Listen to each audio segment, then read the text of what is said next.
Okay, okay, students. A very good afternoon to you all. I think you all well known with this Prarna scheme 2019, right?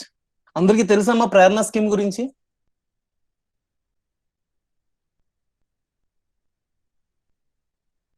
ఎవరైనా ఒకసారి respond అవుతారా? Yes, sir. Here Prerana scheme అనేది right okay here Prerana scheme అనేది AICT వాళ్ళు sponsor చేసే training classes for different competitive exams like GATE CAT and all. అంటే competitive approach ని create చేయడానికి, కాంపిటేటివ్ ఎగ్జామ్స్ ని మీరు ఈజీగా ఫేస్ చేయగలగడానికి స్టూడెంట్ కి విత్ నో ఫీ, అంటే ఫ్రీగా క్లాసెస్, కొంచెం క్వాలిటీ ఉన్న క్లాసెస్ ని ప్రొవైడ్ చేయాలనేది ప్రేరణ స్కీమ్ యొక్క థాట్ అన్నమాట. So as a part of Prerana scheme sponsored by AICTE, మన Siddhartha PVP Siddhartha engineering college వాళ్ళు ఈ క్లాసెస్ ని గేట్ క్లాసెస్ కి ఉపయోగపడేలాగా ఆన్లైన్ క్లాసెస్ ప్లాన్ చేయడం జరిగింది. As a part of these classes I am here to train you in the fields of reasoning and arithmetic. Here reasoning arithmetic అనేది చాలా చాలా చాలా ఇంపార్టెంట్ టాపిక్. అసలు ఈ పర్టికులర్ సబ్జెక్ట్ లేకపోతే చదువుకున్న ఏ స్టూడెంట్ కైనా సరే ఉద్యోగం రావడం అనేది జీరో కేసెస్ అన్నమాట.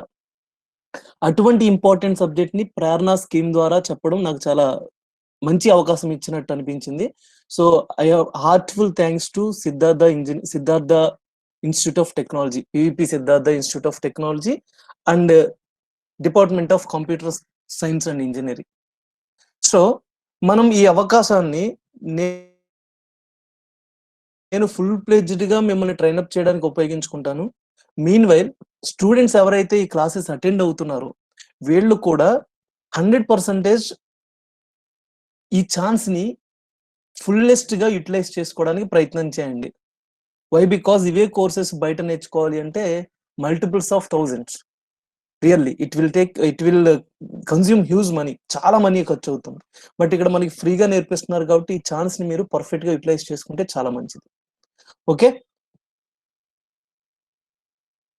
Here this is Mahesh. I am here to explain you different topics related to reasoning and arithmetic. First of all మనం ఏం చేయాలి అంటే ఒక సబ్జెక్ట్ నేర్చుకునేటప్పుడు ఆ సబ్జెక్ట్ లో ఉండే డిఫరెంట్ టాపిక్స్ ఏంటి, ఆ టాపిక్స్ ని ఏ విధంగా నేర్చుకుంటే మంచిది అని మనకు తెలియాలి. అంటే ఇప్పుడు నేనేం చెప్పబోతున్నాను అంటే ఈ రీజనింగ్ అండ్ అర్థమెటిక్ అనే ఈ పర్టికులర్ కాన్సెప్ట్ లో ఏమేమి టాపిక్స్ ఉన్నాయి, ఫస్ట్ థింగ్ అంటే syllabus. Along with syllabus A order లో ప్రిపేర్ అయితే the best preparation reach out అవుతాము, ఎఫిషియంట్ లెర్నింగ్ అనేది కుదురుతుంది అనేది చూద్దాం. ఇక్కడ మనకి ప్రతిదీ కూడా ఇంటర్లింకింగ్ ప్రాసెసే. ఒక టాపిక్ వస్తే నెక్స్ట్ టాపిక్ వస్తుంది.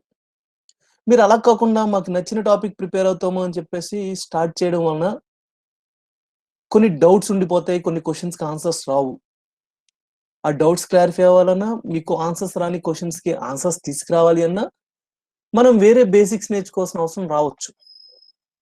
ఆ బేసిక్స్ ఎక్కడ దొరుకుతాయి, ఏ టాపిక్ నేర్చుకుంటే వస్తాయి అనేది ఆ క్వశ్చన్ రైజ్ అయినప్పుడు నేర్చుకోవడం కంటే ఒక పర్ఫెక్ట్ వేలో, లైక్ బిల్డింగ్ యొక్క బేస్మెంట్ ఫస్ట్ ఎలా అవుతుంది, తర్వాత పిల్లర్స్ ఎలా లెగుస్తాయి, ఆ తర్వాత స్లాబ్ ఎలా వస్తుంది, ఈ రకంగా మనం ఒక పర్ఫెక్ట్ ప్లాన్ ఆఫ్ యాక్షన్ తో 1 by 1 అనేది మనం నేర్చుకుంటూ వెళ్ళడం చాలా చాలా బెటర్ థింగ్ అన్నమాట. So as a part of that learning strategy నేను ఇక్కడ మీకు అర్థమెటిక్ లోని రీజనింగ్ లోని కూడా ఏ విధంగా ప్రిపేర్ అయితే మనకి బెనిఫిట్ ఎక్కువ ఉంటుంది, ఏ టాపిక్ తర్వాత ఏ టాపిక్ ప్రిపేర్ అవ్వాలనేది చెప్తూనే టోటల్ సిలబస్ ను కూడా కవర్ చేయాలనుకుంటున్నాను ఈ స్లైడ్ ద్వారా. So I think is this slide visible to you all clearly? Yes, I think it is visible, sir. Right? ఒక్కసారి మీరు గమనిస్తే ఇక్కడ ఫస్ట్ ఈ లెఫ్ట్ సైడ్ చూడండి, నేను కర్సర్ మూవ్ చేస్తున్న సైడ్. ఓకే, ఇది అర్థమెటిక్ రిలేటెడ్ పోర్షన్ అమ్మా. అండ్ ఈ రైట్ సైడ్ అంతా కూడా రీజనింగ్ రిలేటెడ్ పోర్షన్. ఫస్ట్ నేను ఈ డిఫరెంట్ టాపిక్స్కి వెళ్ళే ముందు రీజనింగ్ అంటే ఏంటి, అర్థమెటిక్ అంటే ఏంటి అనేది మాట్లాడుకుంటే, what is reasoning? Reasoning. Sir, name itself there is a word reason. అంటే ఒక రీజన్ ని పట్టుకుని మనం ఆన్సర్ చేస్తాం. Reason in the sense here a logic, logical analysis. ఒక లాజిక్ ని పట్టుకుని, ఒక లాజిక్ ని బేస్ చేసుకుని ఆన్సర్ చేసేదాన్నే రీజనింగ్ అంటారు. ఓకే, అలా కాకుండా సమ్ పర్టికులర్ ఫార్ములా ఓరియంటెడ్ గా కానీ లేదైనా మ్యాథమెటికల్ అనాలిసిస్ యూస్ చేసి కానీ చేసేదాన్ని అర్థమెటిక్ అంటారు. మీకు నాకు తెలిసి మీకు ఒక ఐడియా ఉండే ఉంటుంది different arithmetic operators. What are different arithmetic operators? Plus addition కి యూస్ చేస్తాం, మైనస్ సబ్ట్రాక్షన్ కి యూస్ చేస్తాం, ఇంటూ మల్టిప్లికేషన్ కి యూస్ చేస్తాం, డివైడెడ్ బై డివిజన్ కి యూస్ చేస్తాం. అంటే వీటిని అర్థమెటిక్ ఆపరేటర్స్ అంటారు. ఫైన్. ఈ అర్థమెటిక్ ఆపరేటర్స్ ఎక్కువ యూజ్ అవ్వాలి అంటే దాని అర్థం ఏంటి? క్యాలిక్యులేషన్ పార్ట్స్ ఎక్కువ ఉండాలనే కదా. సో క్యాలిక్యులేషన్ పార్ట్స్ ఎక్కువ ఎక్కడైతే ఉంటాయో దాన్ని అర్థమెటిక్ అంటారు అని గుర్తుపెట్టుకోండి మీరు. హియర్ క్యాలిక్యులేషన్ పాయింట్ ఆఫ్ వ్యూలో వెళ్ళాలి అంటే మీకు డిఫరెంట్ క్యాలిక్యులేషన్ స్పీడ్ గా చేయగలిగే క్యాపబిలిటీస్ డెవలప్ చేసుకోవాలి. అండ్ వేరే రీజనింగ్ వైపు వెళ్ళాలి అంటే కనుక మీ బ్రెయిన్ ఎంత పర్ఫెక్ట్ గా వర్క్ చేస్తుంది అనేది మీరు మెజర్ చేసుకోగలరు. ఎవరైతే రీజనింగ్ చాలా కరెక్ట్ గా చేయగలరో వాళ్ళందరూ కూడా బ్రెయిన్ చాలా షార్ప్ ఉందని అర్థం. లేదు, రీజనింగ్ బాగా నేర్చుకోగలిగితే బ్రెయిన్ షార్ప్ అవుతుంది అని కూడా అర్థమే. అంటే మీరు ఎక్కువ ఎఫర్ట్స్ రీజనింగ్ మీద పెడితే మిగిలిన సబ్జెక్ట్స్ ఈజీగా గ్రాస్ప్ చేయగలరు, బాగా నేర్చుకోగలరు అనమాట. అంత ఇంపార్టెంట్ సబ్జెక్ట్ ఇక్కడ రీజనింగ్ అనేది. హియర్ ఎగ్జామ్ లో ఏవో క్వశ్చన్స్ అడుగుతాడు, ఎగ్జామ్ లో నేను ఆన్సర్ చేయాలి. ఎగ్జామ్ లో ఎటువంటి క్వశ్చన్స్ అడుగుతాడు? ఫర్ ఎగ్జాంపుల్ గేట్ ఎగ్జామ్ ఉంది, గేట్ ఎగ్జామ్ లో ఇంపార్టెంట్ టాపిక్స్ ఏముంటాయి? ఇలా దయచేసి ఆలోచించొద్దు. గేట్ ఎగ్జామ్ లో సిలబస్ ఏముంది? ఎస్, రీజనింగ్ అర్థమెటిక్ అనే సిలబస్ ఉంది. ఓకే, క్వాంటిటేటివ్ యాప్టిట్యూడ్ సిలబస్ ఉంది. దెన్ ఈ క్వాంటిటేటివ్ యాప్టిట్యూడ్ కానీ లేదా ఎనలైటికల్ యాప్టిట్యూడ్ కానీ రీజనింగ్ కానీ వెర్బల్ కానీ నాన్ వెర్బల్ కానీ, వెర్బల్ రీజనింగ్ కానీ నాన్ వెర్బల్ రీజనింగ్ కానీ, వీటన్నిటిలోని మళ్ళీ మీరు ఇన్డెప్త్ వెళ్ళి ఎస్ యాప్టిట్యూడ్ లో అర్థమెటిక్ లో ఇంపార్టెంట్ టాపిక్స్ ఏమున్నాయి, లేకపోతే రీజనింగ్ లో ఇంపార్టెంట్ టాపిక్స్ ఏమున్నాయి, లేకపోతే నాన్ వెర్బల్ రీజనింగ్ లో ఇంపార్టెంట్ టాపిక్స్ ఏమున్నాయని మాత్రం వెతుక్కోవద్దు. హియర్ మీరు అవతల వైపు మనకి పేపర్ ఇచ్చేవాళ్ళు ఏ విధంగా ఆలోచిస్తారు అనేది మనం ఆలోచించలేం. వాళ్ళ మైండ్ సెట్ ఎలా ఉంటుందో మనకు తెలియదు. పేపర్ ఎవరు సెట్ చేస్తారో మనకు తెలియదు. సో ఏం చేయాలి? రిస్క్ ఉండకుండా total each and every concept full pledged గా నేర్చుకోగలిగితే మన యొక్క కాన్ఫిడెన్స్ లెవెల్స్ కూడా పెరుగుతాయి. సో ఎప్పుడైనా ఇంపార్టెంట్ కాన్సెప్ట్స్ మీదే మీరు ఎక్కువ కాన్సన్ట్రేట్ చేస్తే దెన్ అనవసరంగా ఒక రకమైన ఫీల్ అయితే క్రియేట్ అయిపోతుంది. ఎస్, నేను చదవని టాపిక్ నుంచి వస్తే ఏం చేయాలి అనేది. సో ఇక్కడ మీరు ఒక టాపిక్ చదవకపోతే ఇంకో టాపిక్ అర్థం కాదు maximum times, most of the times. అటువంటిప్పుడు మీరు ఏం చేయాలంటే వరుసగా ఉన్న ఆర్డర్ లో అన్ని నేర్చుకోవడం అనేది మాత్రం చాలా పర్ఫెక్ట్ వే. సో ఎప్పుడు ఎవరిని కూడా రీజనింగ్ అర్థమెటిక్ లో ఇంపార్టెంట్ టాపిక్స్ ఏంటి అని మాత్రం అడగద్దు. మీరు ఇంపార్టెంట్ టాపిక్స్ అనే దాని మీద ఎప్పుడు కాన్సన్ట్రేట్ చేయాలి అంటే వన్స్ అన్ని మీరు ప్రిపేర్ అయిపోయిన తర్వాత రేపు ఎగ్జామ్ ఉంది, ఈ రోజు నేను రివిజన్ చేసుకోవాలి అనుకున్నప్పుడు ఆ రివిజన్ ఇంపార్టెంట్ టాపిక్స్ చేసుకోండి మీకు టైం లేకపోతే. అంతేగాని నేర్చుకోవడమే ఇంపార్టెంట్ టాపిక్స్ అనే ఒక ఇదితో మీరు నేర్చుకున్నారు అంటే out of those topics question ఇస్తే మీరు సాల్వ్ చేయలేకపోవచ్చు. సో రిస్క్ లేకుండా ఉండడం కోసం మీరు ఈచ్ అండ్ ఎవ్రీ టాపిక్ నేర్చుకోవడం అనేది చాలా కరెక్ట్ వే. ఫర్ ఎగ్జాంపుల్ మీరు రెగ్యులర్ అకాడమిక్స్ లో మీకు ఎగ్జామ్స్ జరుగుతూ ఉంటాయి. ఆ ఎగ్జామ్స్ అప్పుడు మీరు ఏం చేస్తారు? ఫస్ట్ ఒక 3-4 యూనిట్స్ సెలెక్ట్ చేసుకుని మొదటిగా ఇంపార్టెంట్ క్వశ్చన్స్ అనేవి చదవడం అలవాటు చేసుకున్నారు. సో ఆ ఇంపార్టెంట్ క్వశ్చన్స్ అనేవి ఎగ్జామ్ లో ఇస్తే రాయగలరు, ఇవ్వకపోతే దాన్ని ఇబ్బందిగా. అప్పుడు ఎవరికి బెనిఫిట్ అవుతుంది అంటే కాన్సెప్ట్ అంతా నీట్ గా చదువుకున్నవాడు క్వశ్చన్ ఏ రకంగా అడిగినా కూడా ఆన్సర్ చేయొచ్చు. మీలో కొంతమంది గేట్ ఆస్పిరెంట్స్ ఉండొచ్చు, ఇంకొంతమంది క్యాట్ ఆస్పిరెంట్స్ ఉండొచ్చు. క్యాట్ ఆస్పిరెంట్స్ కి అయితే రీజనింగ్ అర్థమెటిక్ అనేది చాలా చాలా చాలా చాలా చాలా చాలా ఇంపార్టెంట్. అంటే చాలా పవర్ ఇన్ఫినిటీ ఇంపార్టెంట్ అనమాట. అంత ఇంపార్టెన్స్ ఉన్నప్పుడు మీరు ఇంపార్టెంట్ టాపిక్స్ అనే కాన్సెప్ట్ మాత్రం మీరు చూసుకోవద్దు, అన్ని నేర్చుకోవాలి. ఫార్ములా ఓరియంటెడ్ రన్నింగ్ అయితే మంచిది కాదు. And conceptual analysis is more important than everything. Right. I think you got this point, right?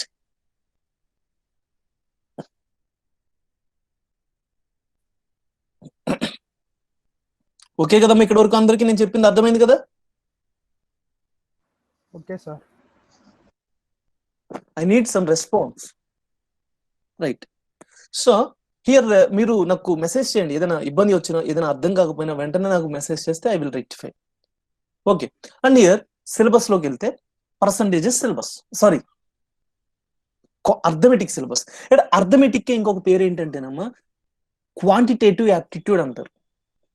Aptitude అనేది 2 రకాలు ఉంది అని అనుకోండి, ఒకటి అర్థమెటిక్, రెండు రీజనింగ్. ఈ యాప్టిట్యూడ్ లో అర్థమెటిక్ నే ఇంకొక పేరు ఏంటి అంటే క్వాంటిటేటివ్ యాప్టిట్యూడ్. మీరు గమనిస్తే quantitative aptitude by RS Agarwal something అనేసి బుక్స్ కనిపిస్తూ ఉంటాయి. హియర్ సిలబస్ వచ్చేసరికి ఇక్కడ మనకి మోర్ ఇంపార్టెంట్ అనమాట. అసలు ఈ పర్టికులర్ టాపిక్ లేకపోతే అర్థమెటిక్ లేదు అనుకునే అంత ఇంపార్టెంట్ టాపిక్ పర్సంటేజెస్. పర్సంటేజ్ అనే టాపిక్ మీకు రాకపోతే చాలా టాపిక్స్ మీరు సరిగ్గా చేయలేరు. అంటే ఏంటి, పర్సంటేజ్ అనే టాపిక్ వేరే వేరే టాపిక్స్ ఇంటర్లింక్ అయింది. ఇక్కడని అక్కడని కాదు, ఎక్కడ పడితే అక్కడ పర్సంటేజెస్ అప్లికేషన్స్ కనిపిస్తూ ఉంటాయి ఓవరాల్ అర్థమెటిక్ లో. ఇక్కడ పర్సంటేజెస్ నేర్చుకున్న తర్వాత పర్సంటేజెస్ కనుక మీకు బాగా వస్తే సింపుల్ ఇంట్రెస్ట్, కాంపౌండ్ ఇంట్రెస్ట్ చాలా ఈజీగా సాల్వ్ చేయగలరు. ప్రాఫిట్ అండ్ లాస్ కూడా మీరు చాలా ఈజీగా సాల్వ్ చేయగలరు ఎప్పుడు పర్సంటేజ్ వస్తేనే. ఈ మూడు, ఈ వైట్ కలర్ లో నేను ఇక్కడ మార్క్ చేసి పెట్టాను మీకు. ఈ మూడిటిని మీరు ఎలా ఫీల్ అవ్వాలి అంటే ఎస్ ఒక యూనిట్ అన్నట్టు ఫీల్ అవ్వాలి. Percentages, simple interest, compound interest, profit and loss అవన్నీ ఆర్డర్ లోనే ప్రిపేర్ అవ్వాలి. అండ్ వీటికి ముందు నంబర్స్ చూడండి. పర్సంటేజెస్ కంటే ముందు నంబర్స్ అనే కాన్సెప్ట్ చూడండి. నంబర్స్ అనే కాన్సెప్ట్ లో మీరు ఏం నేర్చుకుంటారు అంటే ప్రైమ్ నంబర్స్ అంటే ఏంటి, కాంపోజిట్ నంబర్స్ అంటే ఏంటి, హోల్ నంబర్స్ అంటే ఏంటి, న్యాచురల్ నంబర్స్ అంటే ఏంటి, నెక్స్ట్ ట్విన్ ప్రైమ్స్ అంటే ఏంటి, లేదా కో ప్రైమ్స్ అంటే ఏంటి, factors, number of different factors ని ఎలా డిటర్మైన్ చేస్తాం, నెంబర్ ఆఫ్ ప్రైమ్ ఫ్యాక్టర్స్ ఎన్ని ఉంటాయి, డిఫరెంట్ డివిజిబిలిటీ రూల్స్ గురించి మాట్లాడుకుంటాం. అండ్ నెక్స్ట్ ఒక ఫ్రాక్షన్ ని, లైక్ ఒక డెసిమల్ పాయింట్స్ ఉన్న రికరింగ్ నెంబర్ ని పైన బార్ అని ఉంటుంది చూసారు, అటువంటి నెంబర్ ని P/Q ఫామ్ లో ఎలా నోట్ చేయాలి, లేదా ఒక హెక్సాడెసిమల్ నెంబర్ ని బైనరీ నెంబర్ కి, ఒక బైనరీ నెంబర్ ని హెక్సాడెసిమల్ నెంబర్ కి, అంటే ఒక టైప్ ఆఫ్ నంబర్ సిస్టమ్ ని ఇంకొక టైప్ ఆఫ్ నంబర్ సిస్టమ్ కి కన్వర్ట్ చేయడం, ఇవన్నీ కూడా నంబర్స్ లో ఉంటాయి. అండ్ యూనిట్స్ ప్లేస్ లో ఫర్ ఎగ్జాంపుల్ 1 2 3 4 హోల్ పవర్ 3 4 5 6 ఉంది అనుకోండి. Is it possible to get the whole number 1 2 3 4 whole power 3 4 5 6? అటువంటి నంబర్ యొక్క రిజల్ట్ కి యూనిట్స్ ప్లేస్ లో ఏ నెంబర్ వస్తుంది అని అడుగుతాడు. లేదా 1 2 3 4 హోల్ పవర్ 3 4 5 6 ని 7 తో డివైడ్ చేస్తే రిమైండర్ ఎంత అని అడుగుతాడు. ఇటువంటివన్నీ కూడా నేర్చుకోవడానికి నంబర్స్ అనే టాపిక్ నుంచి మనం చాలా ఈజీగా నేర్చుకోగలం. ఆ తర్వాత పర్సంటేజెస్ లో population related percentages, incomes related percentages, votings related percentages, లేదా సమ్ కాన్స్టెంట్ ఎక్స్పెండిచర్ మెయింటైన్ చేసే పర్సంటేజెస్ రిలేటెడ్ ప్రాబ్లమ్స్. ఈ పర్సంటేజెస్ తీసుకెళ్లి మెన్సురేషన్ లో ఎక్కడైనా అప్లై చేస్తే, ఫర్ ఎగ్జాంపుల్ ఒక సిలిండర్ ఉంది లేదా ఒక క్యూబ్ ఉంది, ఆ క్యూబ్ యొక్క సైడ్ 20% పెరిగింది, క్యూబ్ యొక్క సైడ్ 20% పెరిగితే లాటరల్ సర్ఫేస్ ఏరియా ఎంత పర్సెంటేజ్ పెరుగుద్ది, లేకపోతే వాల్యూమ్ ఎంత పర్సెంటేజ్ పెరుగుతుంది, ఇలా మెన్సురేషన్ ని తీసుకెళ్లి అప్లై చేసి అడిగే ఛాన్సెస్ ఉంటాయి. సో ఇటువంటి క్వశ్చన్స్ కన్నీ కూడా, ఒక పర్సన్ యొక్క శాలరీ ఇంకొక పర్సన్ కంటే ఎక్కువ, ఆ ఎక్కువ శాలరీ ఉన్న పర్సన్ యొక్క శాలరీ తక్కువ శాలరీ కంటే ఎంత ఎక్కువ, ఎంత పర్సెంటేజ్ ఎక్కువ, లేదా ఆ తక్కువ శాలరీ వచ్చే పర్సన్ కి వేరే పర్సన్ కంటే ఎంత శాతం తక్కువ, ఇలా అడుగుతూ ఉంటాడు. సో వీటన్నిటికీ నేర్చుకోవాలి అంటే basics should be very very strong. And here ratios and proportions. ఈ రేషియోస్ అండ్ ప్రపోర్షన్స్ అనే టాపిక్ చాలా ఇంపార్టెంట్. ఇది ఎక్కడ యూజ్ అవుతుందంటే పార్ట్నర్షిప్ రిలేటెడ్ ప్రాబ్లమ్స్ దగ్గర యూజ్ అవుతుంది. అంటే ఒక ఇద్దరు పర్సన్స్ ఒక బిజినెస్ స్టార్ట్ చేశారు, ఇద్దరు పర్సన్స్ కూడా ఇన్వెస్ట్మెంట్స్ ఎక్సిస్ట్ వై రేషియోలో పెట్టినప్పుడు వాళ్ళ యొక్క ప్రాఫిట్స్ ఎలా వస్తాయి, ఇద్దరు పర్సన్స్ ఎంతకాలం వర్క్ చేశారు, అసలు ఎంతెంత ఇన్వెస్ట్ చేశారు, వాటి యొక్క రేషియోస్ చూసి దాన్ని బట్టి పార్ట్నర్షిప్స్ రిలేటెడ్ ప్రాబ్లమ్స్ అన్ని కూడా మనం సాల్వ్ చేస్తూ ఉంటాం. సో పార్ట్నర్షిప్ దగ్గర రేషియోస్ అండ్ ప్రపోర్షన్స్ యొక్క నీడ్ చాలా ఉంది. ఈ రేషియోస్ అండ్ ప్రపోర్షన్స్ దగ్గర హియర్ మనం వేరియేషన్స్ రిలేటెడ్, అంటే డైరెక్ట్లీ ప్రపోర్షనల్, ఇండైరెక్ట్లీ ప్రపోర్షనల్, వాటికి రిలేటెడ్ రిలేషన్స్ ఎలా ఉన్నాయి, ఇవన్నీ కూడా మనం సాల్వ్ చేస్తూ ఉంటాం. అండ్ ఈ రేషియోస్ అండ్ ప్రపోర్షన్స్ నుంచి తీసుకొచ్చిన బేసిక్స్ ని ఎక్కడ యూజ్ చేస్తామంటే టైమ్ అండ్ వర్క్ అనే ఒక టాపిక్ దగ్గర మనం యూజ్ చేస్తాం. అంటే ఈ రేషియోస్ అండ్ ప్రపోర్షన్స్ ఉంది కదా, రేషియోస్ అండ్ ప్రపోర్షన్స్ దగ్గర మనం సమ్ రిలేషన్స్ ఎలా మెజర్ చేయాలి, ఎలా ఫ్రేమ్ చేయాలి. For example like A is proportional to B నా, then A is equal to K into B, then A1 is equal to K into B1, A2 is equal to K into B2 అని ఆ proportionality constant ని equate చేసినప్పుడు మనకు ఒక expression వస్తుంది. అటువంటి expressions అన్నిటిని కూడా మనం ఇక్కడ టైమ్ అండ్ వర్క్ దగ్గర యూజ్ చేస్తాం. టైమ్ అండ్ వర్క్ లో ఒక ఇంపార్టెంట్ ఫార్ములా ఉంటుంది. దానికి మన వాళ్ళు పెట్టిన పేరు ఏంటంటే heroes formula or chain formula అని పెట్టారు. ఆ ఫార్ములా ఒకటి తెలిస్తే టైమ్ అండ్ వర్క్ లో మాక్సిమం క్వశ్చన్స్ చాలా సాల్వ్ చేసేయచ్చు. బట్ ఆ ఫార్ములా మనం బట్టి పట్టొద్దు, నేను ఇప్పుడు మీకు చెప్పను కూడా అటువంటి ఫార్ములాస్ ఏమి. ఇక్కడ ఏంటి అంటే ఆ టైమ్ అండ్ వర్క్ లో మనం యూజ్ చేసుకునే ఫార్ములా రేషియోస్ అండ్ ప్రపోర్షన్ నుంచి డిరైవ్ చేసుకున్న ఫార్ములా అయి ఉంటుంది.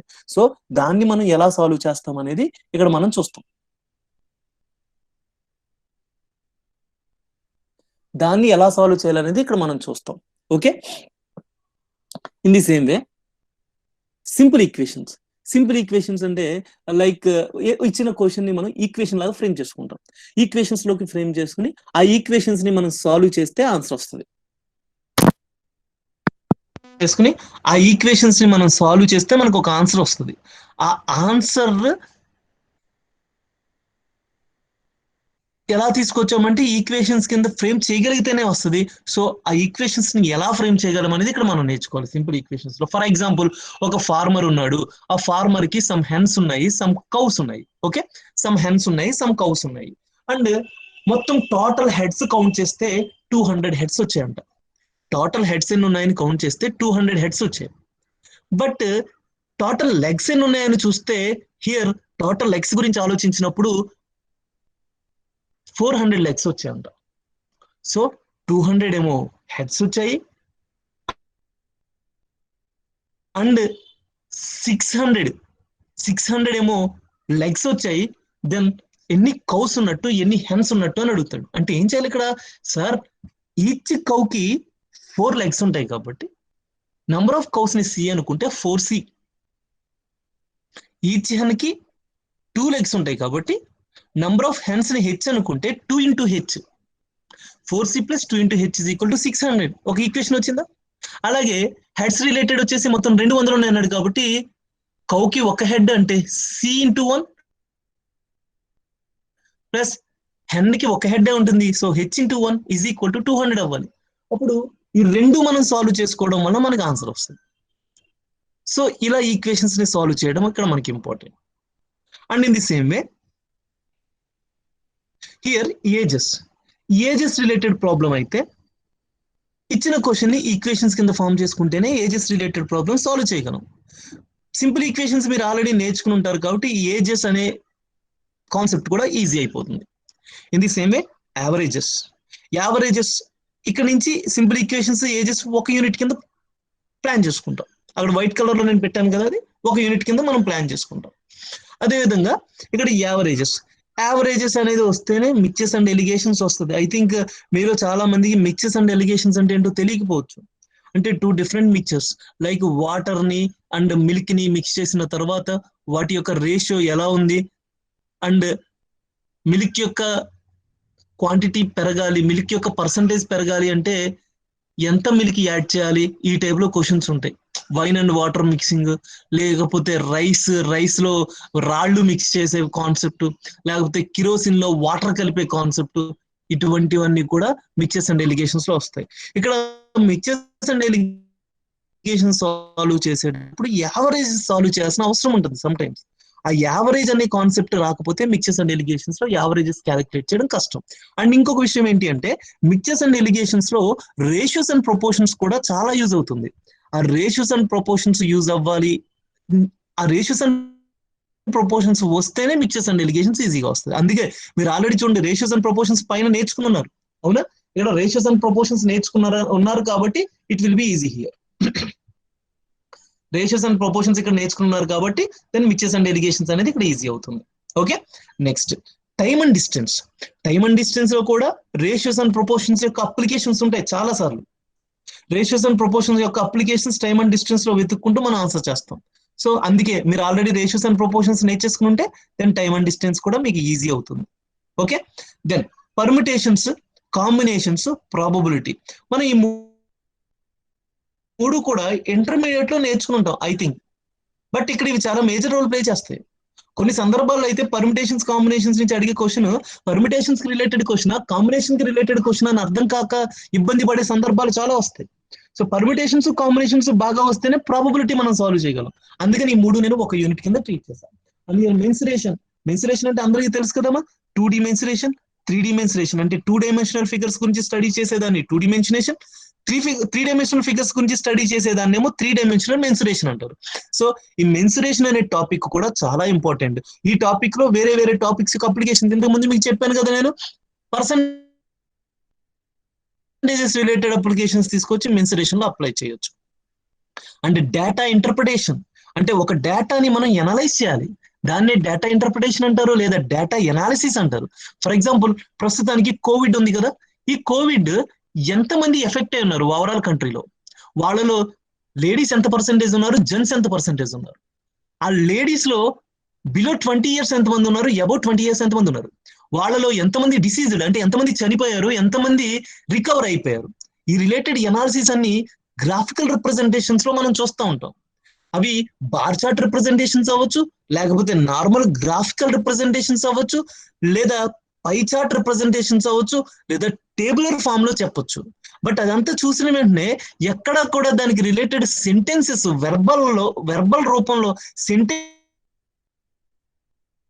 రాయకుండా ఆ ఫిగర్ ని మనకి చూసిన వెంటనే ఆ పిక్టోరియల్ రిప్రజెంటేషన్ వల్ల మనకి ఐడియా వచ్చేయాలన్నమాట. దాన్నే డేటా ఇంటర్ప్రిటేషన్ అంటారు. ఆ డేటా నుంచి మనం సంథింగ్ ఇంటర్ప్రిట్ చేసుకోగలగాలి, మనకి కావాల్సిన ఇన్ఫర్మేషన్ రాబట్టుకోగలగాలి. అలా కావాల్సిన ఇన్ఫర్మేషన్ రాబట్టుకునే కాన్సెప్ట్ ని డేటా ఇంటర్ప్రిటేషన్ అంటారు. ఇందులో మనకి ఈ డేటా ఇంటర్ప్రిటేషన్ పర్ఫెక్ట్ గా సాల్వ్ చేయగలగాలి అంటే మాత్రం we have to well known with percentages. So percentages వస్తేనే నేను డేటా ఇంటర్ప్రిటేషన్ చేయగలం. సో అందుకే పర్సంటేజెస్ నేను టాప్ లెవెల్ ప్రియారిటీ ఇచ్చేసాను already. And ratios and proportions వస్తేనే డేటా ఇంటర్ప్రిటేషన్ లో కొన్ని కాన్సెప్ట్స్ చేయగలం. Like what's the ratio of recovered male persons to non recovered female persons అని అడుగుతాడు. అటువంటి ఆ రేషియోస్ ఎలా డిటర్మైన్ చేయాలని మనకు తెలియాలి. And in the same way averages, what is average male persons recovered from January to October ఇలా అడగచ్చు. అంటే ఏంటి, ఓవరాల్ గా రికవర్ అయిన వాళ్ళని జనవరి నుంచి అక్టోబర్ వరకు యావరేజ్ చేయాలి. అంటే యావరేజెస్ కూడా తెలియాలి. సో ఈ మూడు తెలియడం కోసం ఈ మూడు ముందే ratios and proportions, percentages, averages కూడా ఆల్రెడీ కవర్ అయిపోయినాయి లాస్ట్ ప్రిఫరెన్స్ డేటా ఇంటర్ప్రిటేషన్ కింద. ఎందుకంటే ఈజీగా నేర్చుకోగలరు అనే ఉద్దేశంతో. Fine. And here data sufficiency అనేది చాలా చాలా చాలా చాలా ఇంపార్టెంట్. మరి అంత ఇంపార్టెంట్ దాన్ని లాస్ట్ లో ఎందుకు పెట్టారు సార్ అంటే నేను పాయింట్కి వస్తాను, ఒకసారి వెయిట్ చేయండి. ఇక్కడ డేటా సఫిషియన్సీ కానీ డేటా ఇంటర్ప్రిటేషన్ కానీ, డేటా ఇంటర్ప్రిటేషన్ అయితే క్యాట్ లో ఒక సెపరేట్ పేపరే ఉంటుందమ్మా, చాలా ఇంపార్టెంట్ అది క్యాట్ లెవెల్లో. And coming to data sufficiency అనేది మనకి పైన నేర్చుకున్న ఈ కాన్సెప్ట్స్ అన్ని కూడా ఎంతవరకు వచ్చాయి అనేది చెక్ చేస్తుంది డేటా సఫిషియన్సీ. ఫర్ ఎగ్జాంపుల్ ఒక క్వశ్చన్ ఇస్తాడమ్మా, ఆ క్వశ్చన్ ఇచ్చేసి ఏమంటాడు అంటే ఆ క్వశ్చన్ ని ఆన్సర్ చేయడానికి, దానికి ఆన్సర్ తీసుకురావడానికి ఫస్ట్ స్టేట్మెంట్ ఒకటి ఇస్తాడు, సెకండ్ స్టేట్మెంట్ ఒకటి ఇస్తాడు. ఓకే, ఇప్పుడు ఆప్షన్స్ ఎలా ఉంటాయంటే ఫస్ట్ స్టేట్మెంట్ అలోన్ సఫిషియంటా ఆ క్వశ్చన్ ఆన్సర్ చేయడానికి, లేదా సెకండ్ స్టేట్మెంట్ ఒకటే సరిపోద్దా ఆ క్వశ్చన్ ఆన్సర్ చేయడానికి. ఇక్కడ ఆన్సర్ అడగట్లేదు, మీరు గమనించండి. ఇచ్చిన రెండు స్టేట్మెంట్స్ లో ఏ స్టేట్మెంట్ సరిపోతుంది ఆన్సర్ చేయడానికి అని అడుగుతున్నాడు. మొదటి స్టేట్మెంట్ సరిపోతుందా, రెండో స్టేట్మెంట్ సరిపోతుందా మనం చెప్పాలి. లేదు సార్ రెండు సరిపోవట్లేదు, ఇండివిజువల్ గా రెండు కలిపి సరిపోతున్నాయి అంటే కనుక రెండు కలిపి చెప్పాలి. Yes, both first statement and second statements are required to answer the question అని. లేదా no statement is sufficient to answer the question అని చెప్పాలి. ఇలా 4 ఆప్షన్ ఇస్తాడు. First option first statement alone is sufficient, second option second statement alone is sufficient to answer the question, third statement both the statements are required to answer the question, and fourth statement no single statement is enough to answer the question. So ఈ విధంగా అడుగుతాడు. అసలు ఈ విధంగా చేయగలగాలి అంటే మనకి ఏం రావాలి, ఒక క్వశ్చన్ ని ఫ్రేమ్ చేయగలగడం రావాలి. ఒక క్వశ్చన్ ని ఫ్రేమ్ చేయగలగాలి అంటే ఆ పర్టికులర్ టాపిక్ లో ఇన్ డెప్త్ అనాలిసిస్ వస్తేనే మనం ఫ్రేమ్ చేయగలం. సో ఇక్కడ మీరు గమనిస్తే ఇక్కడ పర్సంటేజెస్ లో డేటా సఫిషియన్సీ క్వశ్చన్స్ ఉంటాయి, నంబర్స్ లో డేటా సఫిషియన్సీ క్వశ్చన్స్ ఉంటాయి, simple interest, compound interest, profit and loss, ratios and proportions, partnership, each and every topic నుంచి డేటా సఫిషియన్సీ క్వశ్చన్స్ ఉంటాయి. సో మనం ఏం చేయాలి, ముందు ఆ టాపిక్స్ అన్ని నేర్చేసుకున్న తర్వాత డేటా సఫిషియన్సీ క్వశ్చన్స్ ఆన్సర్ చేసే ప్రాసెస్ లో మనకి ఎంతవరకు పైన టాపిక్స్ అన్ని క్లియర్ గా నేర్చుకోగలిగాం అనేది మనకే మనం చెక్ చేసుకోగలం. డేటా సఫిషియన్సీ రిలేటెడ్ క్వశ్చన్ సరిగ్గా సాల్వ్ చేయలేకపోతున్నారా అంటే మీకు పైన టాపిక్స్ లో ఏవి రాలేదు అని అర్థం. Got it? So this is entire thing related to arithmetic. I think you got some detailed information for quantitative aptitude, right? Okay na mandarki?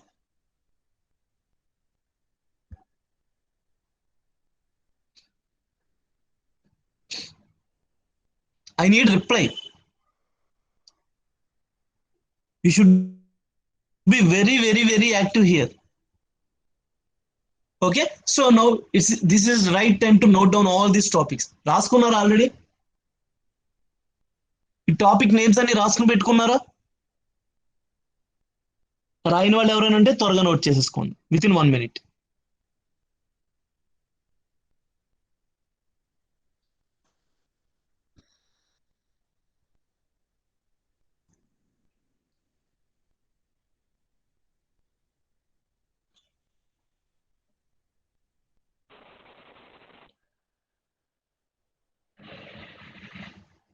Right, ఎవరికైనా ఏమైనా డౌట్ ఉంటే రెస్పాండ్ అవ్వండి, ఏమైనా డౌట్ ఉంటే అడగండి. ఇప్పటివరకు ఏమైనా డౌట్ ఉందా మీకు ఏ టాపిక్ రిలేటెడ్ అయినా?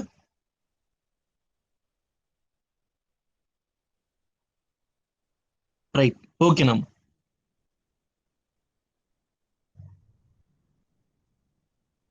రైట్, మరి రీజనింగ్ వైపు చూద్దామా? రీజనింగ్ వైపు చూస్తున్నా చూడండి. హియర్ రీజనింగ్ లో క్యాలెండర్స్ అనే టాపిక్ ఉంటుందమ్మా. చాలా అంటే చాలా చాలా బాగుంటుంది. ఎప్పుడైనా మనం సబ్జెక్ట్ మీద ఇంట్రెస్ట్ క్రియేట్ చేసుకోగలిగితే మనం ఎక్కువ కాలం నేర్చుకోగలం, సబ్జెక్ట్ ని చాలా ఈజీగా నేర్చుకోగలం. క్యాలెండర్స్ అనే టాపిక్ ఎటువంటిది అంటే ఆ సబ్జెక్ట్ మీద ఇంట్రెస్ట్ క్రియేట్ చేయగలిగే టాపిక్ అనమాట. లైక్ పజిల్ లా ఉంటుంది. సో ఎక్కువ ప్రాబ్లమ్ సాల్వ్ చేయాలనిపిస్తుంది. చాలా మంచి టాపిక్. సో క్యాలెండర్ తో స్టార్ట్ చేయండి.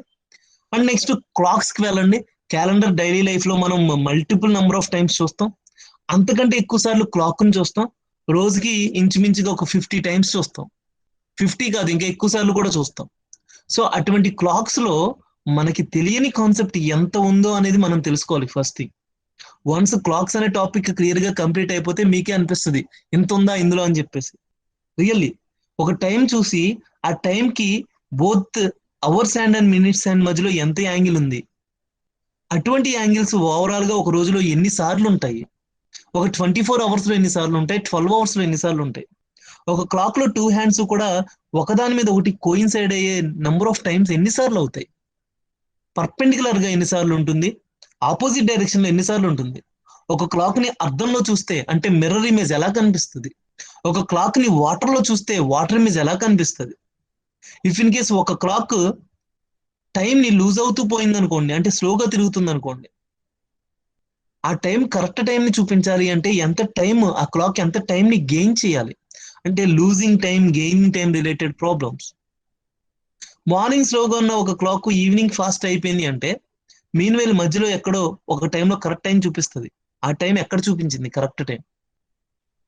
లేదా యాంగిల్ ఇచ్చేసి ఒక 30 డిగ్రీల angle, 30 degrees angle between 4 to 5 ఎక్కడ ఉంటుంది, బిట్వీన్ 5 to 6 30 degrees యాంగిల్ ఎక్కడ దొరుకుతుంది. ఈ విధంగా క్వశ్చన్స్ అడుగుతుంటాడు. సో ఇటువంటి క్వశ్చన్స్ అన్ని కనుక ఒకే ఎగ్జామ్ లో ఇస్తే సాల్వ్ చేయగలిగిన వాళ్ళు మాత్రం సూపర్ అనమాట, ఈజీగా ఎగ్జామ్ క్లియర్ అయిపోతుంది. మరి అటువంటి క్వశ్చన్స్ అన్ని ఆన్సర్ చేయాలి అంటే క్లాక్స్ లో ఒక యాంగిల్ డిటర్మైన్ చేయడమే నేర్చుకుంటాను సార్ నేను, అది ఈజీగా ఉంది, ఒక ఫార్ములా ఇస్తే వచ్చేస్తుంది. లేదా క్లాక్స్ లో నేను మిర్రర్ ఇమేజ్ మాత్రమే నేర్చుకుంటాను సార్ అంటే ఇంకా హై లెవెల్ కాంప్లెక్స్ క్వశ్చన్స్ కి వెళ్ళినప్పుడు మీరు నేర్చుకునేది సరిపోదు కదా, ఆ కాంప్లెక్స్ క్వశ్చన్స్ రిలేటెడ్ ఆన్సర్స్ మీకు రావు కదా, అంటే మీరు మామూలు వాళ్ళతో సమానం అయిపోయినట్టేనా. అందుకే మామూలు వాళ్ళతో సమానం కాకుండా ఎక్స్ట్రాడినరీ లెవెల్లో మీ పర్ఫార్మెన్స్ ఉండాలి అంటే మీరు నేర్చుకునేది కూడా ఎక్స్ట్రాడినరీ లెవెల్లోనే ఉండాలి. అంటే full length concept with detailed analysis, ఎందుకు ఏమిటి ఎలా ఒకదానికి ఒకటి లింక్ పెట్టుకుని నీట్ గా అర్థం చేసుకుంటూ చదువుకుంటే కనుక you will see flying colours. Calendars లో కూడా అంతే, ఒక డేట్ ఇచ్చేసి అది ఏ రోజు వచ్చిందని అడుగుతాడు. ఫర్ ఎగ్జాంపుల్ 15/5/2015 ఎప్పుడు వచ్చింది అంటే వెంటనే మన ఫోన్ తీయడమో లేకపోతే క్యాలెండర్ వెతుక్కోవడమో చేస్తాం. అలా వెతుక్కోకుండా టక్కున వెంటనే విత్ ఇన్ 20 seconds ఆన్సర్ చెప్పగలగాలి without seeing any calendar. That is real wonder. So అటువంటి వండర్ఫుల్ ఆన్సర్స్ చేయాలి అంటే క్యాలెండర్స్ లో ఫ్రమ్ బేసిక్ లెవెల్ నుంచి మీరు పూర్తి స్థాయి అనాలిసిస్ చేస్తూ నేర్చుకోగలగాలి. In the same way coding and decoding too much interesting అనమాట. కోడింగ్ డీకోడింగ్ అయితే ఇచ్చిన డిఫరెంట్ ఆల్ఫాబెట్స్ ని ఏ విధంగా గుర్తుపెట్టుకోవాలి, ఆల్ఫాబెట్స్ యొక్క నంబర్స్ అసలు ఎందుకు గుర్తుపెట్టుకోవాలి, కోడింగ్ లో ఎటువంటి కోడింగ్స్ ఇస్తాడు, ఎటువంటి లాజిక్స్ ఇస్తాడు, అసలు కోడింగ్ డీకోడింగ్ కనుక మీరు ఇన్ డెప్త్ అనాలిసిస్ చేయగలిగితే you will see really drastic development. అంటే మీ ఆలోచన విధానం మొత్తం మారిపోద్ది. మీరు ఒక 2 రోజులు కోడింగ్ డీకోడింగ్ నుంచి పూర్తి స్థాయిలో అన్ని క్వశ్చన్స్ సాల్వ్ చేయడానికి ప్రయత్నం చేయండి. దెన్ మీ ఆలోచన విధానం, మీ బ్రెయిన్ షార్ప్నెస్ మారిపోతాయి. ఇక్కడ ఆ కోడింగ్ డీకోడింగ్ బాగా చేయగలిగితే letter series, letter analogy. Analogy అంటే ఏంటి అంటే ఒక సిమిలారిటీ అంటారు. ఎనాలజీ అంటే similarity. Like for example, heart is for cardiology. Heart is for cardiology. Then mankind is for dash. Can anybody answer this question?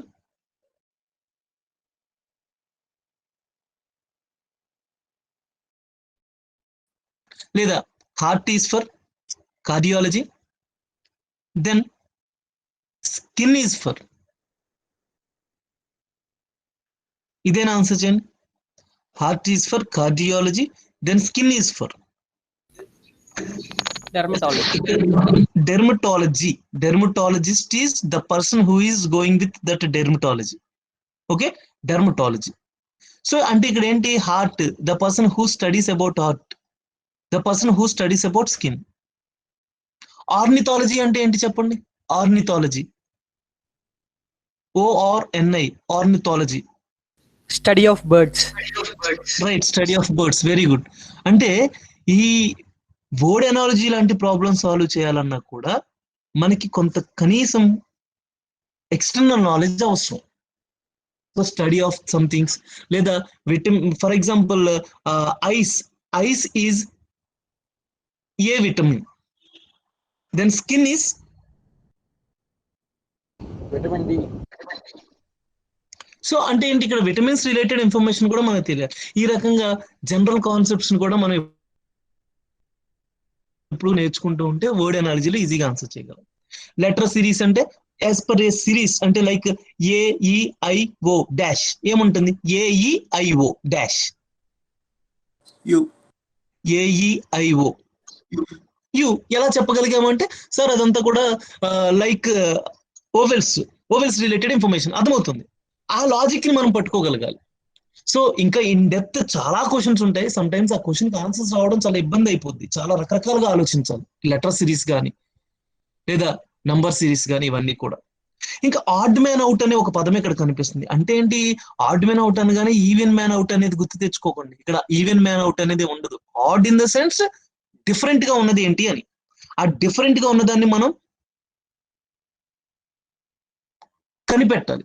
For example 3, 6, 7, 11, 13. 3, 6, 7, 11, 13. Odd one ఏది ఇక్కడ? 3, 6, 11, 13. 6 ఎందుకు 6 అంటే సార్ 6 ఒక్కటే ప్రైమ్ నెంబర్ కాదు, మిగిలినవన్నీ prime numbers sir. ఒక 10 మంది అమ్మాయిలు ఉన్న ప్లేస్ ఒక అబ్బాయి ఉంటే కనుక ఆ అబ్బాయి ఆడ్ వన్ అవుతాడు. ఒక 10 మంది ఇంజనీరింగ్ స్టూడెంట్స్ మధ్యలో ఒక మెడికల్ స్టూడెంట్ ఉంటే కనుక ఆ మెడికల్ స్టూడెంట్ ఆడ్ వన్ అవుతాడు. అంటే ఎక్కువ ఒక్కటి మాత్రం డిఫరెంట్ గా ఉండి మిగిలినవన్నీ ఒకే కేటగిరీకి రిలేటెడ్ గా ఉంటే ఆడ్ వన్ అన్నమాట. Next symbols and notations. What is 3 + 5? What is 3 + 5? Symbols and notations లో నేను మిమ్మల్ని అడిగిన question what is 3 + 5? Sir 3 + 5 is nothing but 8. ఇక్కడ క్వశ్చన్ ఎలా అడుగుతాడంటే 3 + 5 is equal to 34. Then 2 + 3 is equal to dash. 3 + 5 is equal to 34. Then 2 + 4 is equal to dash. Can anybody answer this question? ఇక్కడ కొంతమంది 22 అంటున్నారు, కొంతమంది 23 అంటున్నారు, రైట్? ఎందుకలా? ఇక్కడ నేను 3 + 5 is equal to 34 అని ఎందుకన్నాను అంటే, నేను ఇక్కడ ప్లస్ అంటే నేను యాడ్ చేయట్లేదు. ఇక్కడ 3² అండ్ 5² ని యాడ్ చేస్తున్నాను నేను. ఇక్కడ ఈ ప్లస్ కి నేను నార్మల్ ఆపరేషన్, అర్థమెటిక్ ఆపరేషన్ తీసుకోవాలా. 3² ని 5² ని యాడ్ చేస్తాను, దాని 34 వచ్చింది. సో ఫ్రమ్ దిస్ లాజిక్ నేను ఇక్కడ ఏం చేయాలి? 2² + 4², that is 20. My answer is 20. నేను ఈ 20 అనేది గుర్తుపెట్టుకుని ఇచ్చాను. ఈ 20 అనే దాని గురించి ఇచ్చాను నేను ఆన్సర్. నా లాజిక్ ఇది. సో నేను ఆలోచించినట్టు మీరు ఆలోచిస్తేనే I will award you 1 mark. So this is symbols and notations. ఈ రకంగా అడుగుతూ ఉంటాడు. Sometimes less than, greater than symbols గురించి, relation between different groups of numbers గురించి, ఈ విధంగా. And in the same way directions, wonderful concept, easiest concept. GATE కి అయితే నెంబర్ ఆఫ్ టైమ్స్ డైరెక్షన్స్ నుంచి క్వశ్చన్స్ అడుగుతూ ఉంటున్నాడు. గేట్ లో డైరెక్షన్స్ తో పాటు లైక్ హైట్స్ అండ్ డిస్టెన్సెస్ అనే కాన్సెప్ట్ ఉండేది కదా ట్రిగ్నోమెట్రీలో. డైరెక్షన్స్ తో పాటు హైట్స్ అండ్ డిస్టెన్స్ ని ఇంక్లూడ్ చేసేస్తున్నాడు.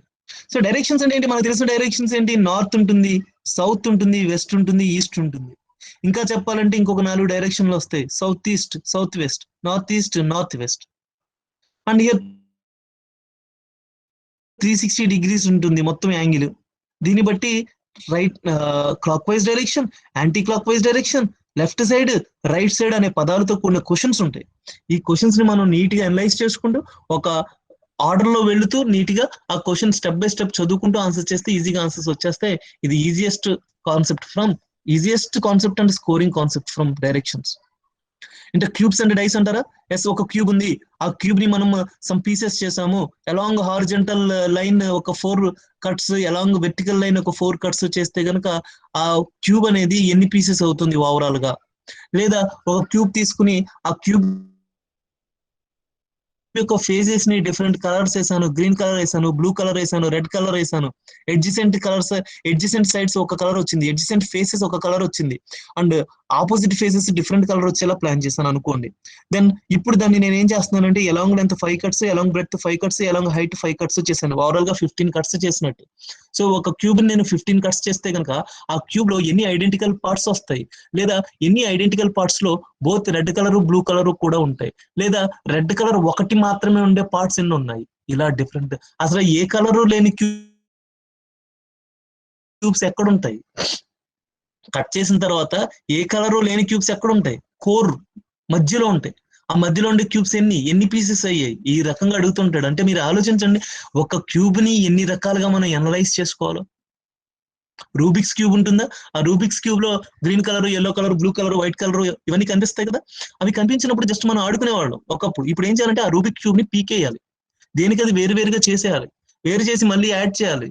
సో ఇన్నర్ పార్ట్ లో ఎన్ని క్యూబ్స్ ఉంటాయి, అవుటర్ పార్ట్ లో అవుటర్ సర్ఫేసెస్ కి ఎన్ని కలర్స్ వస్తాయి, ఈ రకంగా ఆలోచించాలి.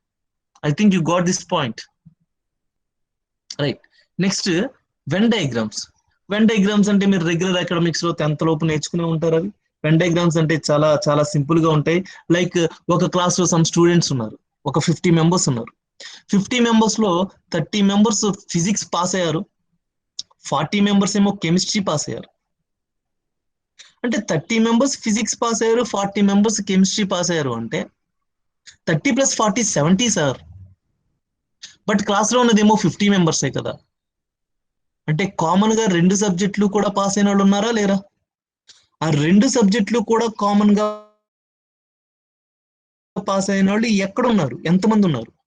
ఇటువంటి క్వశ్చన్స్ అడుగుతాడు. అప్పుడు మనం ఏం చేస్తాం, వెన్ డయాగ్రామ్స్ నోట్ చేస్తాం. ఇక్కడ చూడండి, వెన్ డయాగ్రామ్స్ అంటే ఇలా, ఇది ఫిజిక్స్ పాస్ అయిన వాళ్ళు, రైట్, ఇది కెమిస్ట్రీ పాస్ అయిన వాళ్ళు, రైట్.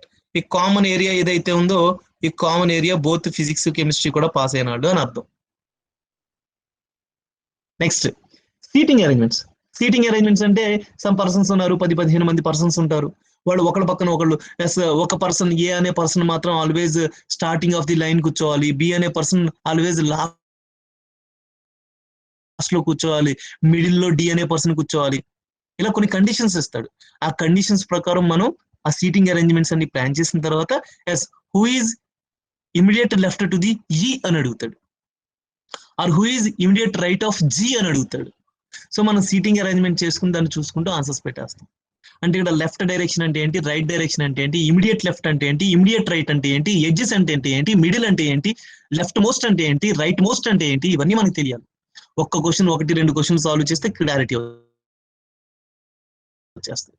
ఇంకా సిలాజిజమ్స్ అంటారా?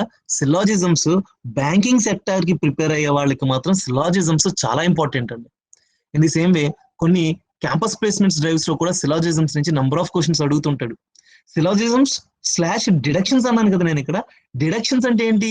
Deductions we have to deduct something from other things. For example all A's are B's, ఏలన్నీ కూడా బీలంట. ఆల్ బీస్ ఆర్ సీస్, బీలన్నీ సీలంట. ఇప్పుడు 2 పాయింట్స్ నుంచి మనం ఏం కంక్లూడ్ చేయొచ్చు, నాకు ఆన్సర్ చెప్పండి. ఆల్ ఏస్ ఆర్ బీస్, okay, first point. Second point ఏమో ఆల్ బీస్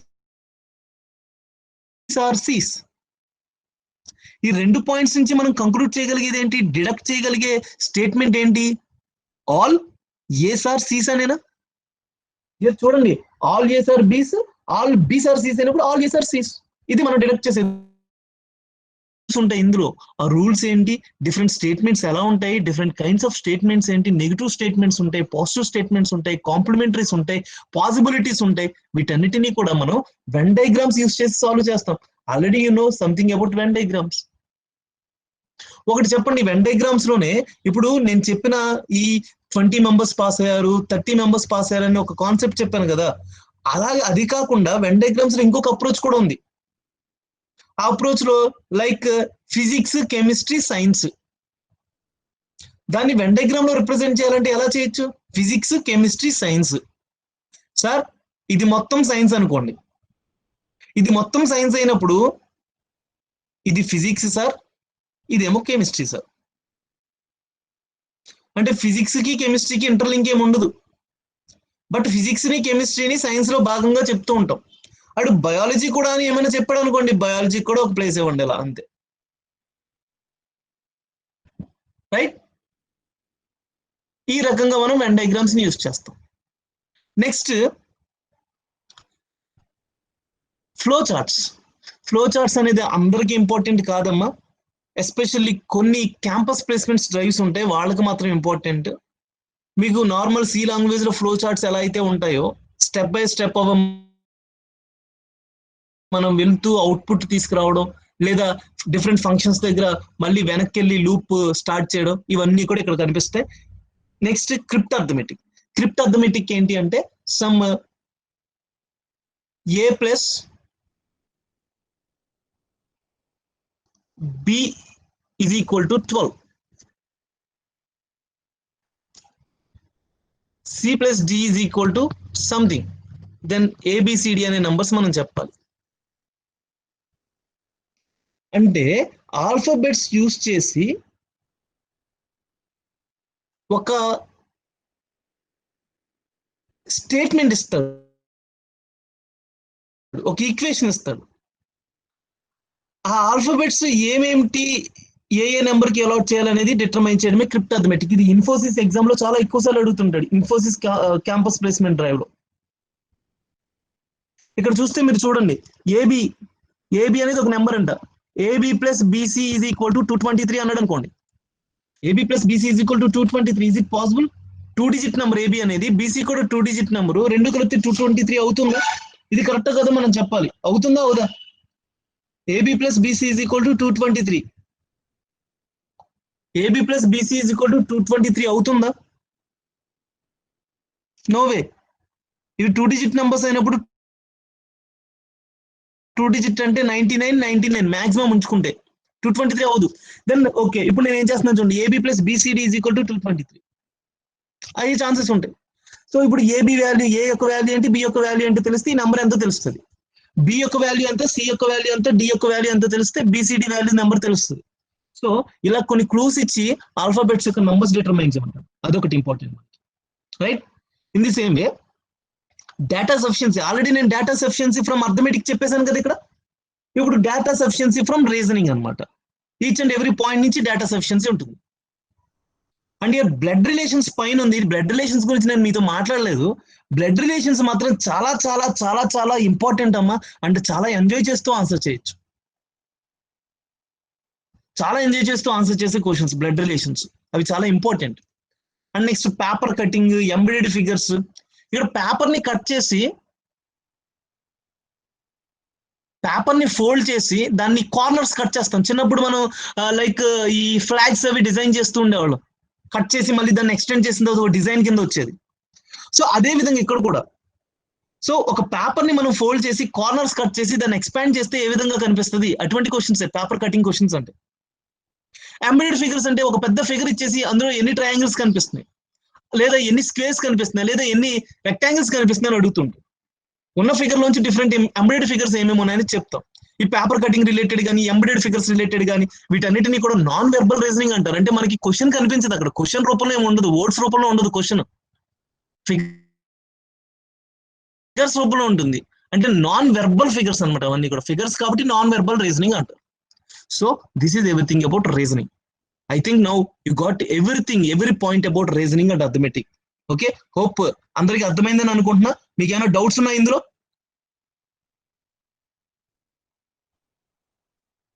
ప్లీజ్ రెస్పాండ్ అవ్వాలి. మీకు డౌట్స్ ఏం లేవు కదా? ఇఫ్ ఇన్ కేస్ మీకు ఏమైనా ఏ టాపిక్ గురించి డౌట్ ఉంటే చెప్పండి, ఐ విల్ క్లారిఫై. సో మొత్తం ఈ అర్థమెటిక్ రీజనింగ్ రిలేటెడ్ మొత్తం సిలబస్ అంతా నోట్ చేసేసుకోండి త్వరగా.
Right. Okay, is everything perfect now? Can I go for detailed analysis of each and every topic now? Then class start cheyacha? Right. So I want to start this session with calendars.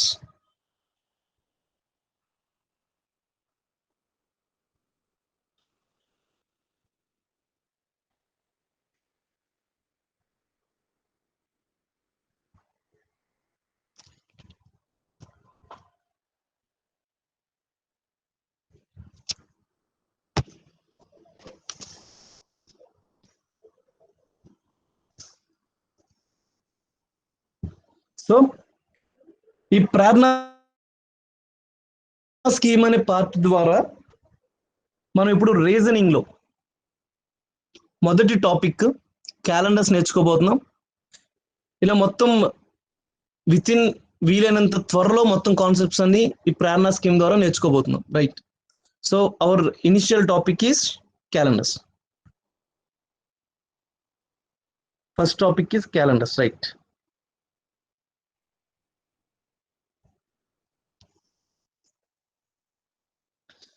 Here general గా calendars నుంచి అడిగే different topics ఏముంటాయి అంటే, questions ఎలా ఉంటాయంటే, calendars నుంచి అడిగే questions ఒక డేట్ ఇచ్చి అది ఏ రోజు వచ్చింది అని అడుగుతాడు.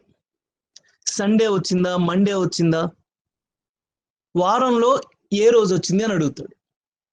అది మామూలుగా అయితే మనకి ఒక క్యాలెండర్ని చూస్తేనే కానీ అర్థం కాదు.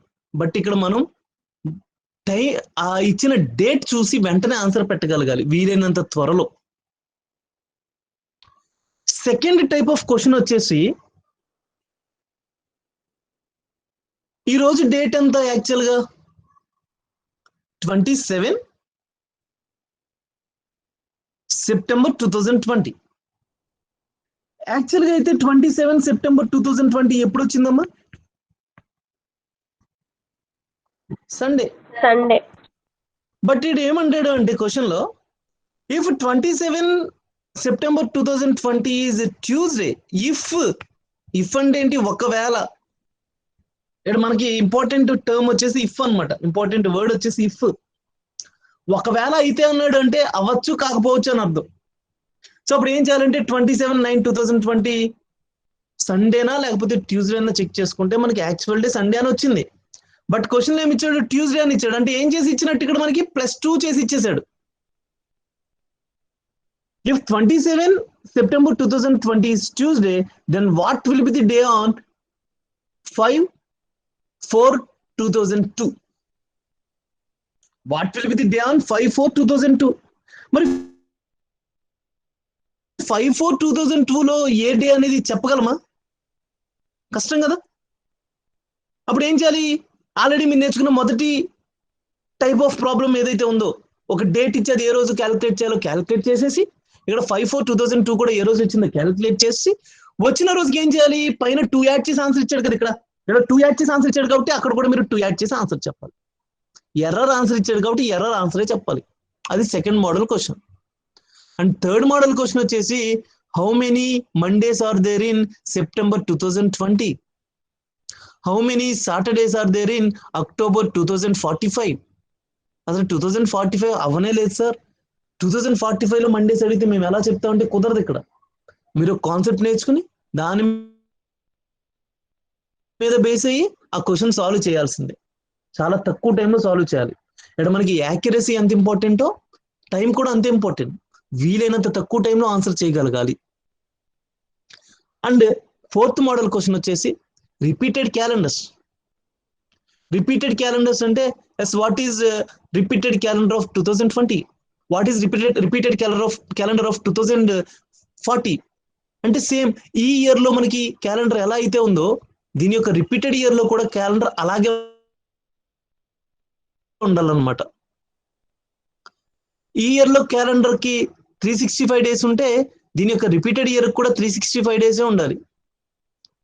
ఈ ఇయర్ లో సెప్టెంబర్ 27, 2020 సండే వచ్చింది కాబట్టి దీని యొక్క రిపీటెడ్ ఇయర్ లో కూడా సెప్టెంబర్ లో 27th అనేది సండేనే రావాలి. అంటే సేమ్ ఇయర్, ఒకే రకమైన ఇయర్స్ అయి ఉండాలి. అవి ఎలా సాల్వ్ చేయడం అనేది కూడా ఇక్కడ ఇంపార్టెంట్.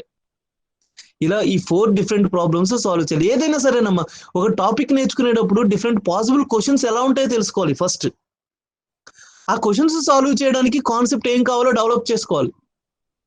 ఆ కాన్సెప్ట్ ని మనం బేసిక్ లెవెల్ నుంచి హై లెవెల్ వరకు నేర్చుకోవాలి. అలా నేర్చుకున్నప్పుడు మీరు ముందుగానే క్వశ్చన్స్ ఎలా ఉంటాయి అనేది ఒక అనాలిసిస్ వచ్చింది కదా, ఆ క్వశ్చన్స్ అన్ని సాల్వ్ చేయగలుగుతున్నా లేదా చెక్ చేసుకుంటే యూ విల్ బి పర్ఫెక్ట్. అంతేగాని బేస్లెస్ గా నేర్చుకుంటే మాత్రం ఉపయోగం ఉండదు.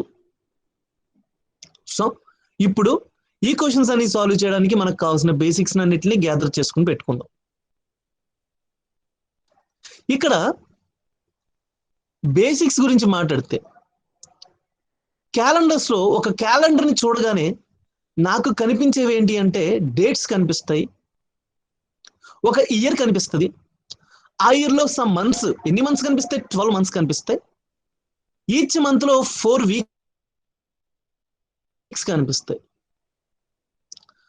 ఆ 4 వీక్స్ లో అంటే లైక్ ఈచ్ మంత్ లో 30 డేస్ కనిపిస్తాయి, 31 డేస్ కనిపిస్తాయి, 28 డేస్ కనిపిస్తాయి, 29 డేస్ కనిపిస్తాయి. For example, how many days will be there in a month అని అడిగితే ఏం చెప్తాం? 30 అనేస్తాం. సడన్ గా 30 ఉంటాయని కన్ఫర్మ్ చేయలేమమ్మా. కొన్ని నెలల్లో 30 రోజులు ఉంటాయి, కొన్ని మంత్స్ లో 31 రోజులు ఉంటాయి, కొన్ని మంత్స్ లో 29 డేస్ ఉంటాయి, కొన్ని మంత్స్ లో 28 డేస్ ఉంటాయి. సో ఇప్పుడు వెంటనే నాకు ఏం గుర్తొచ్చింది అంటే 28 డేస్ ఉండే మంత్స్ ఏంటి, 29 డేస్ ఉండే మంత్స్ ఏంటి అనే ఆలోచన వచ్చింది. 28 డేస్ ఉండే మంత్ ఏంటి అసలు? ఏ మంత్ లో 28 డేస్?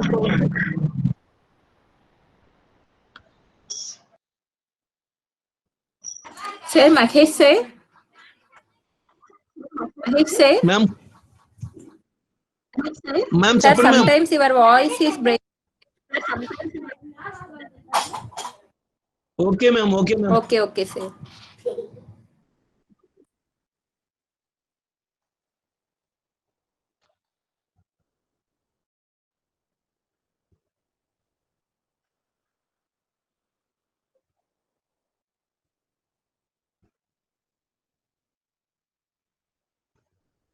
ఎస్, ఇప్పుడు ఓకేనా మ్యామ్? ఇప్పుడు Okay, sir. ఓకేనా ma'am? Continue, sir. Okay, sir. Okay ma'am. If in case ఏమైనా ప్రాబ్లం ఉంటే చెప్పండి ma'am. I will tell you, sir. Okay, sir. Okay Okay. Ma'am. So ఇక్కడ క్యాలెండర్ లో 29 డేస్ ఉంటాయి, 28 డేస్ ఉంటాయని అర్థమవుతుంది. అసలు 28 డేస్ ఉండే మంత్స్ ఏంటి, 29 డేస్ ఉండే మంత్స్ ఏంటి అని చూస్తే, ఫిబ్రవరి మంత్ లో 28 రోజులు ఉంటే కనుక ఆ మంత్ ఏమంటారు? లీప్ ఇయర్ అంటారు. ఫిబ్రవరి మంత్ లో 29 డేస్ ఉంటే కనుక దాన్ని ఏమంటారు? నాన్ లీప్ ఇయర్ అంటారు. అంతేనా? ఫిబ్రవరి మంత్ లో 29 డేస్ ఉంటే నాన్ లీప్ ఇయర్, రైటేనా? Can anybody respond? No, sir. No, sir. Leap year, sir. February month లో 29 డేస్ ఉంటే ఫిబ్రవరి మంత్ లో 29 డేస్ ఉంటే లీప్ ఇయర్, ఫిబ్రవరి మంత్ లో 28 డేస్ ఉంటే non leap year. Okay, so year దాని అర్థం ఏంటి? ఒక రోజు ఎడిషనల్ గా వస్తే అది లీప్ ఇయర్. ఆ రోజు ఎక్కడ ఎడిషనల్ గా వస్తుంది అంటే ఫిబ్రవరి మంత్ లోనే ఎడిషనల్ గా వస్తుంది. ఓకే, సో ఓవరాల్ గా ఒక ఇయర్ లో 365 డేస్ ఉంటాయి. 365 డేస్ ఉంటే అది normal year are non leap year అంటారు. అదే 366 డేస్ ఉంటే ఒక రోజు ఎడిషనల్ గా వస్తే కనుక దాన్ని ఏమనాలి? లీప్ ఇయర్ అంటారు. ఫైన్. అంటే ఇక్కడ నెంబర్ ఆఫ్ డేస్ ని బట్టి leap year non leap year చెప్పడం అనేది ఈజీనే, మనకు తెలుసు. But year number of days ని బట్టి కాకుండా ఒక ఇయర్ ని చూసిన వెంటనే లీప్ ఇయర్ కాదు అనేది ఎలా చెప్పగలం? ఒక ఇయర్ ని చూసిన వెంటనే ఎస్ ఇది లీప్ ఇయర్ లేదా ఇది లీప్ ఇయర్ కాదు అనేది ఎలా చెప్పగలం? 4 years ఒకసారి వస్తుంది. సో జనరల్ గా లీప్ ఇయర్ అనేది 4 years కి ఒకసారి వస్తుంది. సో 4 years ఒకసారి వచ్చేది లీప్ ఇయర్ కాబట్టి ఎవ్రీ 4 years కి ఒక లీప్ ఇయర్ ఉంటుంది. కాబట్టి మనం ఇప్పుడు ఏం చేయాలి అంటే ఇచ్చిన ఇయర్ ని 4 తో డివైడ్ చేయాలమ్మా. ఎప్పుడైతే ఒక ఇయర్ ని 4 తో డివైడ్ చేసినప్పుడు ఎగ్జాక్ట్ గా డివైడ్ అయిందో then that year is said to be leap year. Exact గా డివైడ్ కాకపోతే అంటే రిమైండర్స్ ఏమైనా మిగిలి ఉంటే మాత్రం అది non leap year. So for example 2013 leap ఇయరా నాన్ లీప్ ఇయరా? 2013 లీప్ ఇయరా నాన్ లీప్ ఇయరా? Non leap year sir. అంటే 2022 లీప్ ఇయరా నాన్ లీప్ ఇయరా? Non leap year. Leap years. Non leap year. 2024 leap ఇయరా నాన్ లీప్ ఇయరా? Non leap year. అంటే ఇప్పుడు 2013 ని 4 తో డివైడ్ చేయాలి అంటే 2013 నోట్ చేసి దానికి అటువైపు ఇటువైపు 2 చెవులు వేసుకుని 2013 4 తో డివైడ్ చేద్దాం. 5 4 20 13 మిగిలింది, 3 4 12 దెన్ 1 మిగిలింది. ఇలా చేయొద్దమ్మా, ఇదంతా వేస్ట్ ప్రాసెస్, ఇదంతా టైం వేస్ట్ ప్రాసెస్. జనరల్ గా మీరు ఎలా చేయాలి అంటే ఒక నెంబర్ ని చూసిన వెంటనే 4 తో డివైడ్ అవుతుందా లేదా అని తెలియడానికి, ఒక నెంబర్ ని చూసిన వెంటనే 4 తో డివైడ్ అవుతుందో లేదో తెలియడానికి లాస్ట్ 2 డిజిట్స్ గమనించండి. ఇప్పుడు లాస్ట్ 2 డిజిట్స్ లో కనుక 4 తో డివైడ్ అవ్వగలిగితే entire number will be divisible by 4. అంటే ఇక్కడ 24 ఉందా? అసలు ప్రతిసారి లాస్ట్ 2 డిజిట్స్ చూడండి అంటారు కదా, ఎందుకో తెలుసా మీకు? లాస్ట్ 2 డిజిట్స్ చూస్తే సరిపోద్ది అని ఎందుకో తెలుసా? ఎవరైనా చెప్పగలరా నాకు? ఒక నెంబర్ ఇచ్చి ఆ నెంబర్ 4 తో ఎగ్జాక్ట్ గా డివైడ్ అవుతుందో లేదో చెప్పమంటే చాలా మంది మన చిన్నప్పటి నుంచి కూడా నేర్చుకున్నాం డివిజిబిలిటీ రూల్స్. ఆ నెంబర్ లో ఉన్న లాస్ట్ 2 డిజిట్స్ కన్సిడర్ చేసుకోండి. ఆ లాస్ట్ 2 డిజిట్స్ కనుక 4 తో ఎగ్జాక్ట్ గా డివైడ్ అయితే entire number will be divisible by 4 అని చెప్తూ ఉంటారు, మనం వింటూ ఉన్నాం. నేను కూడా ఇప్పుడు మళ్ళీ మీకు చెప్తున్నా, రైట్? బట్ అది ఎందుకు అనేది మీకు తెలుసా? ఎవరైనా చెప్పగలరా?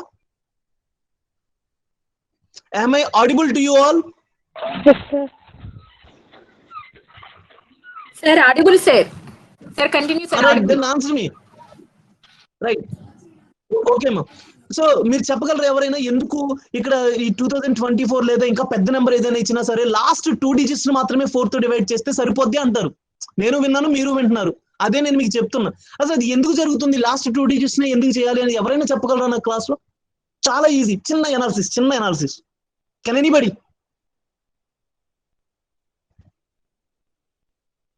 మనకి రిమైండర్ డిసైడ్ చేసేది ఆ లాస్ట్ 2 టర్మ్స్ కాబట్టి. నేను ఎక్స్ప్లెయిన్ చేయాలా? అది ఏ విధంగా? ఎస్, రిమైండర్ డిసైడ్ చేసేది లాస్ట్ 2 డిజిట్స్. కరెక్టే, రైట్. ఏ విధంగా అనేది కొంచెం నీట్ గా చెప్పండి. 0. సో ఇక్కడ చూడండి 2000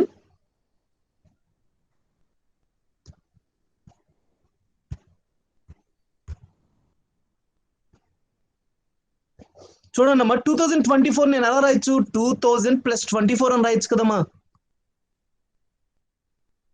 సో ఎప్పుడైనా సరే ఇలా లాస్ట్ లో 2 zeros ఉంటే ప్రతి నెంబర్ కూడా 4 తో డివైడ్ అయిపోద్దిగా, ఎందుకంటే 100 కదా, 20 × 100 కదా. ఇది 100 అనేది 4 తో డెఫినెట్ గా డివైడ్ అవుతుంది కదా. దెన్ 20 × 100 అయినా సరే 4 తో డివైడ్ అయిపోద్ది. సో ఇంకా 24 మిగిలింది. ఈ 24 4 తో డివైడ్ అయితే మొత్తం నెంబర్ 4 తో డివైడ్ అయిపోయినట్టు. అందుకే లాస్ట్ 2 డిజిట్స్ అని కన్సిడర్ చేసుకుంటాం, ఎందుకంటే ఎవ్రీ 100 ఈజ్ డివిజిబుల్ బై 4 కాబట్టి. ఇప్పుడు అర్థమైందా మీకు 4 డివిజిబిలిటీ రూల్ ఎలా వచ్చిందో? రైట్. దెన్ ఇప్పుడు ఏ నెంబర్ అయినా సరే 4 తో డివైడ్ అవుతుందో లేదో చెక్ చేసుకుంటే ఆ నెంబర్ కనుక 4 తో డివైడ్ అవ్వగలిగితే ఎగ్జాక్ట్ గా then entire number will be divisible by 4. Entire number will be divisible by 4. Right. So next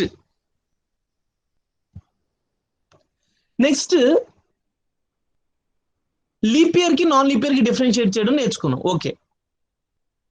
then ఇచ్చిన ఇయర్ సెంచురీ ఇయర్ అయితే గనక లీప్ ఇయరా కాదా? సెంచురీ ఇయర్ అంటే ఏంటి? లాస్ట్ లో 2 zeros ఉండే ప్రతి ఇయర్ ని సెంచురీ ఇయర్ అంటారు. ఫర్ ఎగ్జాంపుల్ 1200 ఉందనుకోండి, ఇది century year. 1700 century year, 1300 century year, 1600 century year. ఇక్కడున్న ఈ సెంచురీ ఇయర్స్ లో లీప్ ఇయర్స్ ఏమేమి ఉన్నాయి, నాన్ లీప్ ఇయర్స్ ఏమేమి ఉన్నాయి అంటే విత్ బేసిక్ నాలెడ్జ్ ఉన్న వాళ్ళు అయితే ఏం చేస్తారు, సార్ 4 తో డివైడ్ అయ్యే ప్రతి నెంబరు సెంచురీ ఇయరే కదా, 1300 ని 4 తో డివైడ్ చేద్దాం, సెంచురీ ఇయర్ వచ్చేస్తుంది. సెంచురీ ఇయర్ 1300 4 తో డివైడ్ అయిపోద్ది, ఎందుకంటే 100 అనేది 4 తో డివైడ్ అవుతుంది కాబట్టి 1300 కూడా 4 తో డివైడ్ అయిపోద్ది. 1700 4 తో డివైడ్ అయిపోద్ది, 1200 4 తో డివైడ్ అయిపోద్ది, 1600 4 తో డివైడ్ అయిపోద్ది. సో ఇవన్నీ కూడా లీప్ ఇయర్సే అంటారు. అవునామా? కరెక్టేనా? ఇప్పుడు నేను మీకు స్క్రీన్ మీద కనిపిస్తున్న 1600, 1200, 1700, 1300 ఇవన్నీ కూడా లీప్ ఇయర్సేనా? చెప్పాలి, రిప్లై ఇవ్వాలమ్మా త్వరగా. No sir, 1600, 1200. నో. ఇచ్చిన ఇయర్ గనక సెంచురీ ఇయర్ అయితే that year must be divisible by 400. ఇచ్చిన ఇయర్ సెంచురీ ఇయర్ అయితే మాత్రం ఆ ఇయర్ 400 తో డివైడ్ అవ్వాలి, 4 తో కాదు. అది గుర్తుపెట్టుకోండి. ఇయర్ 100 ఉంది, is year 100 divisible by 400 or not? Year 100 అనేది divisible by 400? No. Then year 100 is not divisible by 400, so it is non-leap year. Year 1700 divisible by 400, no, this is non-leap year. Year 1300 not divisible by 400, so non-leap year. Year 1200 divisible by 400. Year 1200 divisible by 400, so this is leap year. Year 1600 divisible by 400, so this is leap year. Right? Note చేసుకున్నారు మొత్తం? Leap year అంటే ఏంటి, non leap year అంటే ఏంటి, ఎలా determine చేస్తాం ఏంటి అనేది? Yes sir. ఓకే. దెన్ ఇప్పుడు ఇక్కడ leap year non leap year అనేది తెలిసింది కాబట్టి దీన్ని బేస్ చేసుకుని మనం క్వశ్చన్ సాల్వ్ చేసే ప్రాసెస్ లో ఒక డేట్ ఇచ్చి అది ఏ రోజు వచ్చింది అని అడిగితే గనక ఏ విధంగా చెప్తాము అంటే ఆడ్ డేస్ అనే కాన్సెప్ట్ ఉందమ్మా. హియర్ ఆడ్ డేస్ అనే concept most deciding concept of calendars లో ఎవరైనా ఒక హీరో ఉన్నాడు అంటే అది ఆడ్ డేసే. మీరు ఆడ్ డేస్ అనేది క్యాలిక్యులేట్ చేయకపోతే అసలు మీకు ఆన్సర్సే రావు. క్యాలెండర్స్ లో ఆడ్ డేస్ మీద డిపెండ్ అయి ఉంటుంది every answer. So what is odd days? Sir odd డేసా? ఆడ్ డేస్ అంటే వెంటనే ఆడ్ అనగానే ఈవెన్ గుర్తొచ్చేసి సార్ ఆడ్ డేస్ ఉంది కాబట్టి ఈవెన్ డేస్ కూడా ఉంటుందా అంటే ఆడ్ నెంబర్ ఆఫ్ డేట్స్ ఉండేవన్నీ odd days sir, even number of dates ఉండేవన్నీ ఈవెన్ డేస్ సార్ అని అనకండి. ఆ టైప్ లో ఆలోచించొద్దు. ఆడ్ డేస్ అంటే మిగిలిపోయినవి. ఇంతకుముందు నేను మీకు టాపిక్స్ చెప్పేటప్పుడు ఆడ్ మ్యాన్ అవుట్ అన్నాను కదా. ఆడ్ మ్యాన్ అవుట్ అంటే ఏంటి? డిఫరెంట్ గా ఉన్నది. ఏంటి? మిగిలిపోయిందనే కదా. Yes sir no? ప్రస్తుతానికి బిగ్ బాస్ సీజన్ 4 చూస్తున్నారు, అందరూ మిగిలిపోయింది ఎవరు పట్టించుకునేది ఎవరిని? ఆడ్గా ఉన్నది ఎవరిని? కుమార్ సాయి. అదే విధంగా ఇక్కడ మనకి ఆడ్ డేస్ అంటే దాన్ని అలాట్ చేసుకుందాం. బిగ్ బాస్ 4 అలాట్ చేసుకుందాం. ఇక్కడ మన కాన్సెప్ట్ లో ఇక్కడ ఏం జరుగుతుంది? ఆడ్ డేస్ అంటే ఏంటి? మిగిలిపోయినవి, వేరే వాటితో కలిసిన ఉపయోగం లేనివి, వాటిని ఆడ్ డేస్ అంటారు. ఫర్ ఎగ్జాంపుల్ మనకి ఎన్ని డేస్ ఉన్నాయి? ఫర్ ఎగ్జాంపుల్ ఒక 10 డేస్ ఉన్నాయి అనుకోండి మన దగ్గర. ఆ 10 డేస్ ని కలిపి ఎన్ని వీక్స్ ఫామ్ చేయగలమమ్మా? ఒక వీక్ ఫామ్ చేయగలం. ఎన్ని రోజులు మిగిలిపోయి? 3 రోజులు మిగిలిపోయాయి. ఆ మిగిలిపోయిన 3 రోజుల వలన మనకు అసలు ఉపయోగమే లేదు. ఇంకొక వారం ఫామ్ చేయలేం. మరి వారం ఫామ్ చేయడానికి పనికిరావు కాబట్టి ఆ మిగిలిపోయిన రోజుని ఆడ్ డేస్ అంటారు. పక్కన పెట్టేసండి అంతే. ఒకవేళ మన దగ్గర 100 రోజులు ఉన్నాయనుకోండి, 100 రోజులతో కొన్ని వారాలు ఫామ్ చేయగలం కదా. 100 రోజుల్ని ఉపయోగించి ఎన్ని వారాలు ఫామ్ చేయగలం? 14 వీక్స్ ఫామ్ చేయగలం. 100 days తో 14 వీక్స్ ఫామ్ చేయగలం. సో 14 వీక్స్ ఫామ్ చేస్తే 98 days అనేవి 14 వీక్స్ గా కన్వర్ట్ అయిపోతున్నాయి. ఇంకా ఎన్ని రోజులు మిగిలిపోయాయి అంటే 2 days మిగిలిపోతున్నాయి. ఆ మిగిలిపోయిన 2 రోజులు ఇంకొక వారం ఫామ్ చేయడానికి ఉపయోగపడుతున్నాయా? లేదు. సో ఆ 2 రోజుల్ని ఆడ్ డేస్ అంటారు. So odd days is nothing but, note చేయండి, odd days. The days remaining after forming some number of weeks. The days remaining after forming some number of weeks are called as odd days. The days remaining after forming some number of weeks are called as odd days. For example, నా దగ్గర ఒక year ఉంది. ఆ year లో 365 days ఉన్నాయి. అంటే ఇది ఏ year అమ్మా? ఆ ఇయర్ లో 365 days ఉన్నాయి. అది ఏ ఇయర్ అవుతుంది? Non leap year. ఈ నాన్ లీప్ ఇయర్ లో ఎన్ని ఆడ్ డేస్ ఉన్నాయి అనేది నేను చెప్పాలి ఇప్పుడు.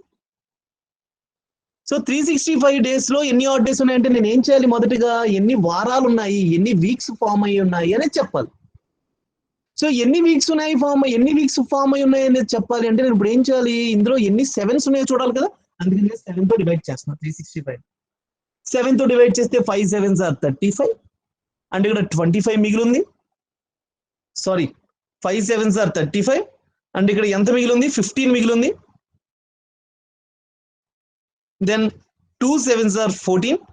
సో 14 సబ్ట్రాక్ట్ చేస్తే here 1 will be the odd day. ఈ 52 అనేవేమో నంబర్ ఆఫ్ వీక్స్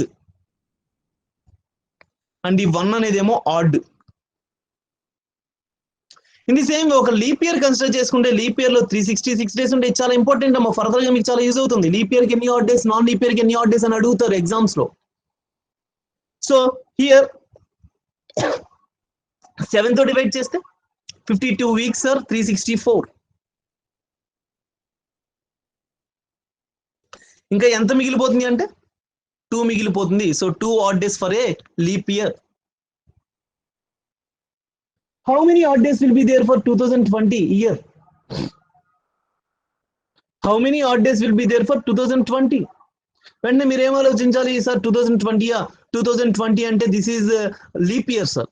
సో ఒక లీప్ ఇయర్ లో 366 days ఉంటాయి కాబట్టి 52 weeks ఫామ్ అవగా 2 days మిగిలిపోతే ఆ మిగిలిపోయిన 2 days నే ఆడ్ డేస్ అంటారు. Simple, right? So how many odd days will be there for 2017? Sir 2017 అది ఒక leap year sir. Sorry, non leap year sir. ఒక నాన్ లీప్ ఇయర్ లో 365 days ఉంటాయి కాబట్టి దాన్ని 7 తో డివైడ్ చేస్తే 52 weeks ఫామ్ అవుతున్నాయి, ఒక రోజు మిగిలిపోతుంది. ఈ విధంగా మనం డిసైడ్ చేస్తూ ఉంటాం. ఓకేనా? అంతేగాని 2020 ఆడ్ డేస్ అన్నాడు కదా అని చెప్పేసి 2020 తీసుకుని కంగారు పడిపోయి 7 తో డివైడ్ చేసేకండి. 2020లో ఎన్ని వీక్స్ ఉన్నాయి చూసి మిగిలిపోయింది చెప్పారు అంటే మొత్తం క్వశ్చన్ పోయినట్టు. మనం నంబర్ ఆఫ్ డేస్ ని మాత్రమే రాసుకోవాలి మధ్యలో. ఓకేనా? రైట్. ఇప్పుడు what is maximum possible number of odd days? What is maximum possible number of odd days here? What is minimum possible number of odd days here? ఇక్కడ నేను చూడండి, ఆన్సర్ చేసిన వాళ్ళందరూ ఒకసారి గమనించండి. ఇక్కడ నేను స్క్రీన్ మీద కనిపిస్తున్నవి మాత్రమే అడగట్లేదు. మీరు స్క్రీన్ మీద కనిపిస్తున్న వాటికి రిలేటెడ్ గా ఆన్సర్ చేశారు, వెరీ గుడ్. ఇక్కడ ఏం చెప్పారు అంటే సార్ ఇక్కడ 1 odd day అనేది తక్కువ సార్, 2 odd days అనేది ఎక్కువ సార్ అంటున్నారు. So maximum possible number of odd days 2 అని చెప్తున్నారు, minimum possible number of odd days 1 అని చెప్తున్నారు. అంటే 1 or 2 తప్ప ఇంకా వేరే ఛాన్స్ లేదా? 6 5 3.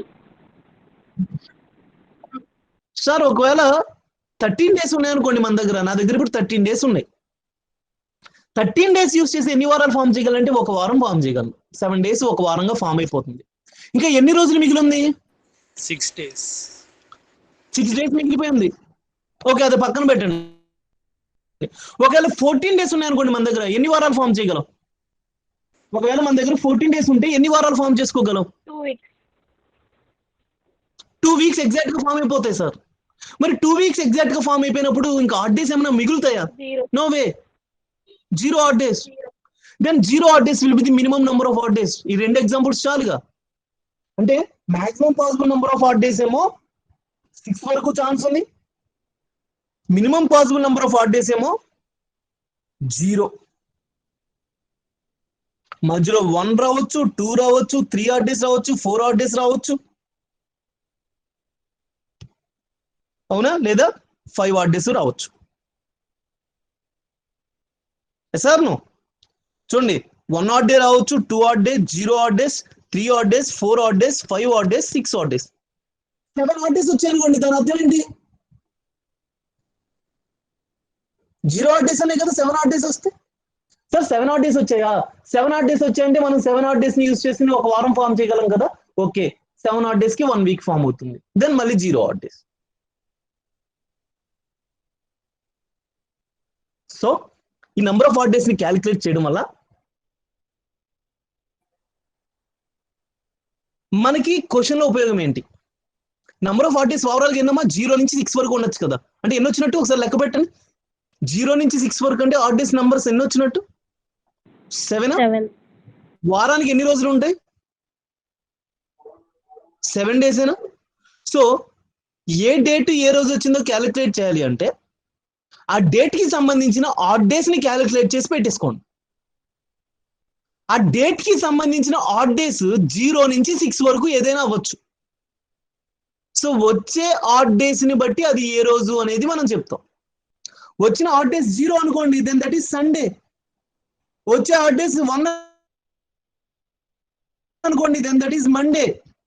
2 అయితే ట్యూస్డే, 3 అయితే వెడ్నెస్డే, 4 అయితే థర్స్డే, 5 అయితే ఫ్రైడే, 6 అయితే సాటర్డే. సింపుల్. దీన్ని మీరు ఎలా గుర్తుపెట్టుకుంటారంటే Sunday is 0 working day sir.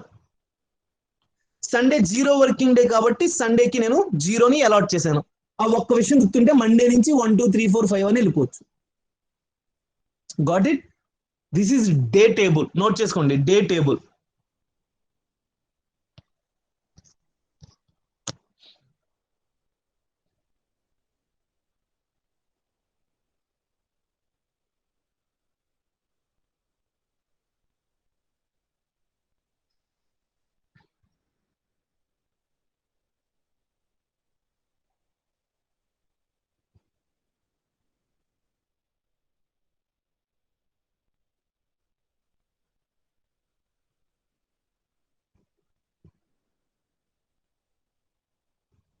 Right.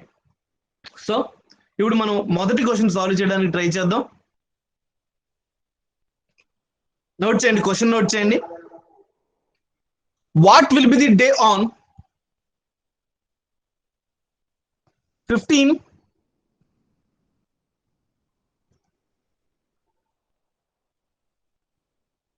August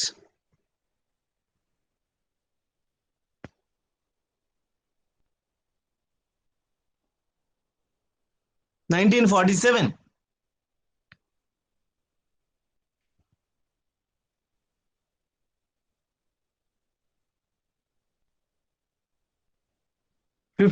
August 1947. So ఈ క్వశ్చన్ సాల్వ్ చేయడానికి నేను రెగ్యులర్ ప్రాసెస్ లో ఎలా సాల్వ్ చేస్తున్నానో మీరు గమనించండి. ఇక్కడ సార్ 1947 ఓకే. ఇప్పుడు మనం అందరం కూడా 1947 ఆగస్ట్ 15 లో కూర్చుని ఉన్నాం. ఆ ఇయర్ లో ఉన్నాం మనం అందరం కూడా. సో ఈ రోజు వరకు ఎన్ని సంవత్సరాలు గడిచిపోయాయి? ఈ రోజు వరకు ఎన్ని సంవత్సరాలు కంప్లీట్ అయిపోయినాయి? 1946 ఇయర్స్ కంప్లీట్ అయిపోయినాయి కదా.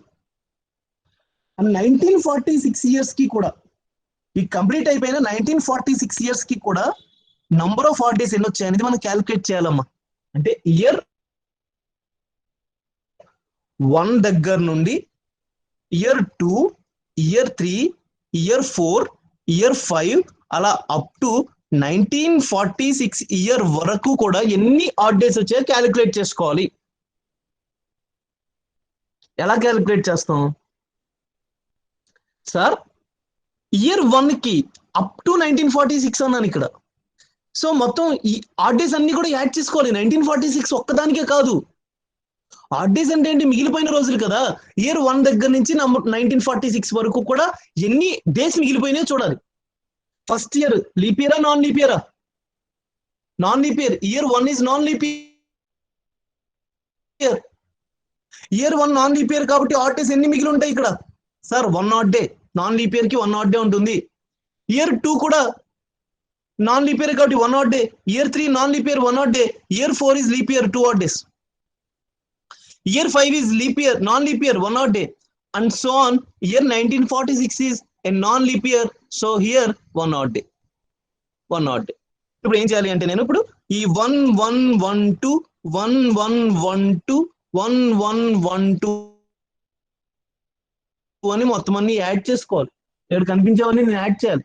అంటే 1 + 1 + 1 + 2 1 + 1 + 1 + 2 1 + 1 + 1 + 2 ఇలా యాడ్ చేసుకుంటే వెళ్ళాలి. Is it possible to get total number?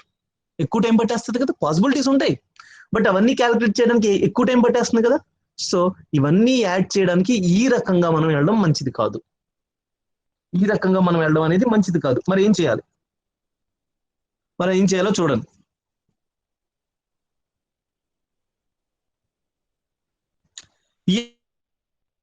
Year 1946 నేను ఏం చేస్తున్నానంటేనమ్మా స్ప్లిట్ చేసుకుంటున్నాను. 1900 ఇయర్స్ 46 ఇయర్స్ అలా స్ప్లిట్ చేసుకుంటాను. సో ఫస్ట్ ఏం చేస్తున్నానంటే నేను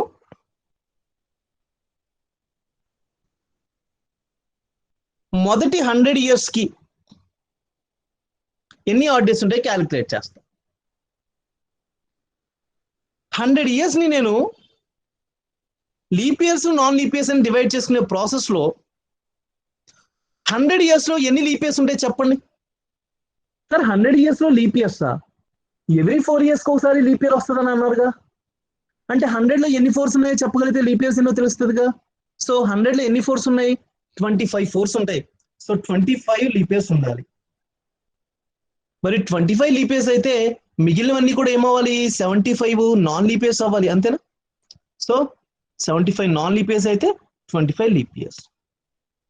100 ఇయర్స్ లో 25 leap years, 75 non leap years. Okay, note చేసి పెట్టాను. రైట్, ఇప్పుడు చూద్దాం. What is first leap year? Comment చేయండి. What is first leap year? మొదటి లీప్ ఇయర్ ఏది? 4. Second leap year 4. Third leap year 4. అలా 20th లీప్ ఇయర్ ఏంటి అంటే 80. 21st leap year 84. 22nd leap year 88. 23rd leap year 92. 24th leap year 96. 25th leap year is 100. మరి 25th leap year 100 అని మనం include చేసేసినట్టే కదా ఇక్కడ. మరి 100 అనేది లీప్ ఇయరా కాదా? సార్ 100 అనేది సెంచరీ ఇయర్ అని చెప్పారు కదా సార్. 100 సెంచరీ ఇయర్ అప్పుడు 100 400 తో డివైడ్ అవ్వాలి కదా. మరి 100 అనేది 400 తో డివైడ్ అవ్వట్లేదు కదా. అవ్వనప్పుడు 100 ఎలా లీప్ ఇయర్ అవుద్ది? అవ్వదుగా. కానీ నేనేం చేశాను? 25 లీప్ ఇయర్స్ అని కన్సిడర్ చేసుకున్నా. ఎందుకు కన్సిడర్ చేసుకున్నాను? 100 లో 25 4s ఉన్నాయి కాబట్టి. బట్ 100 లో 25 4s ఉన్న మాట వాస్తవమే, కానీ ఆఖరిన ఉన్న ఈ 100 అనే ఇయర్ లీప్ ఇయర్ కాదు కదా. సో నేను లీప్ ఇయర్స్ నుంచి ఒకటి సబ్ట్రాక్ట్ చేశాను. సో నాన్ లీప్ ఇయర్ కి ఒకటి యాడ్ చేశాను. రైట్, అంటే దాని అర్థం ఏంటమ్మా? 24 leap years, 26 non leap years. So 24 leap years అయినప్పుడు ఈచ్ లీప్ ఇయర్ కి ఎన్ని ఆడ్ డేస్ ఉంటాయి చెప్పాలి. ఈచ్ లీప్ ఇయర్ కి ఎన్ని ఆడ్ డేస్ ఉంటాయి సార్? 24 లీప్ ఇయర్సా? ఈచ్ లీప్ ఇయర్ కి 2 ఆడ్ డేస్ ఉంటాయి కాబట్టి ఇంటూ 2, మొత్తం 24 లీప్ ఇయర్స్ కి కలిపి 24 × 2 ప్లస్ 75 నాన్ లీప్ ఇయర్స్ కాబట్టి ఈచ్ నాన్ లీప్ ఇయర్ కి 1 ఆడ్ డే ఉంటుంది సార్. 76 కాబట్టి 76 × 1. So 76 plus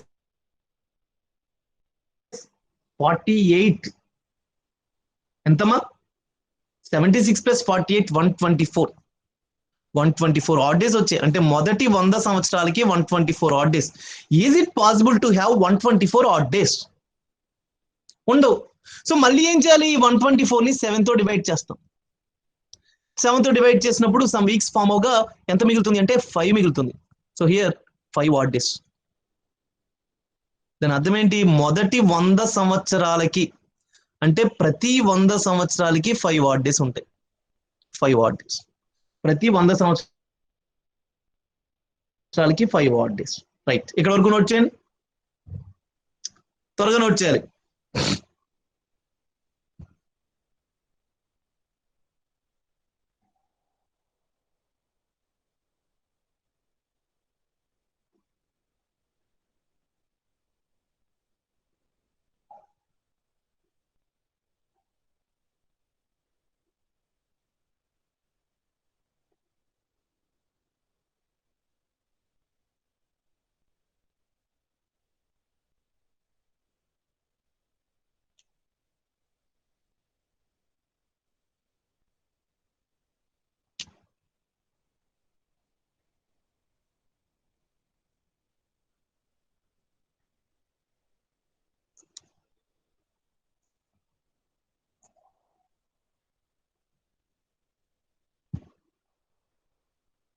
right.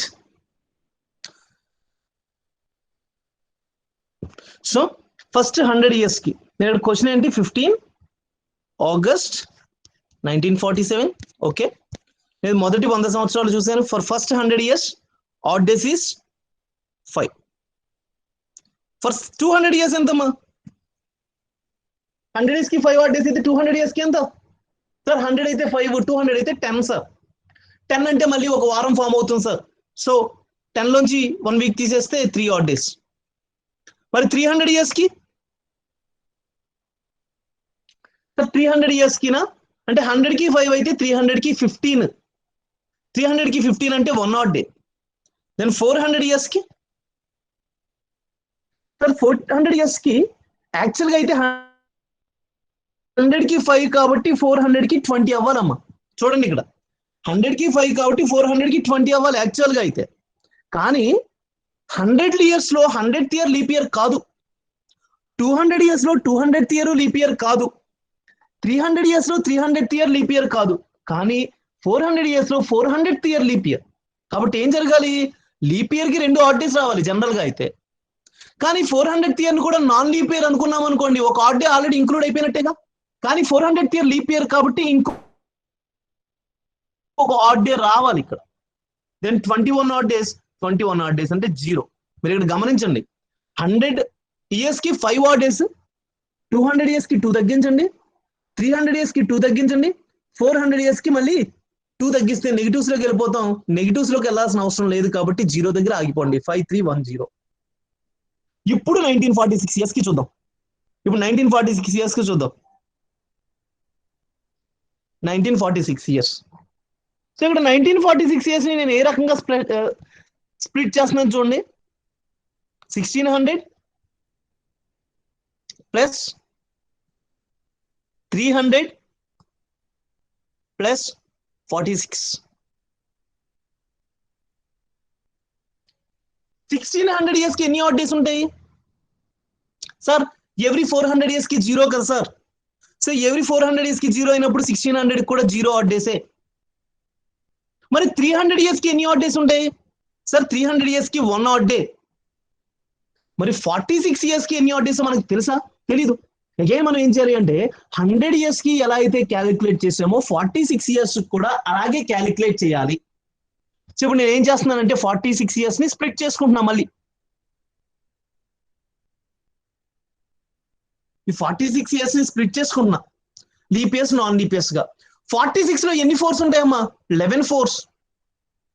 అంటే 11 లీప్ ఇయర్స్ ఉన్నట్టు. మరి మిగిలినవన్నీ కూడా ఏంటి? 35.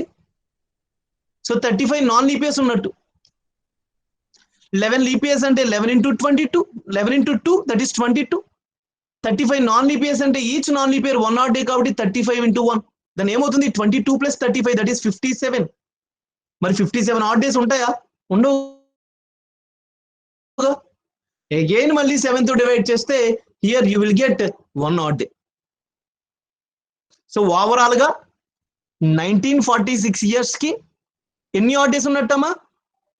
1600 కి 0 odd days, 300 కి 1 odd day, 46 years కి 1 odd day కాబట్టి ఓవరాల్ గా 2 odd days వచ్చినట్టు. ఇక్కడ వరకు అందరికీ ఓకే కదా? 2 odd days నోట్ చేయండి. అంటే ఇప్పుడు నేను 1946 వరకు సార్ట్ అవుట్ చేసుకున్నా, 1946 years వరకు నేను సాల్వ్ చేసుకున్నా. 1946 years కి 2 odd days వచ్చింది. ఇప్పుడు నేను 1947th year లోకి ఎంటర్ అవుతాను. సో ఇప్పటి వరకు నోట్ చేశాను త్వరగా.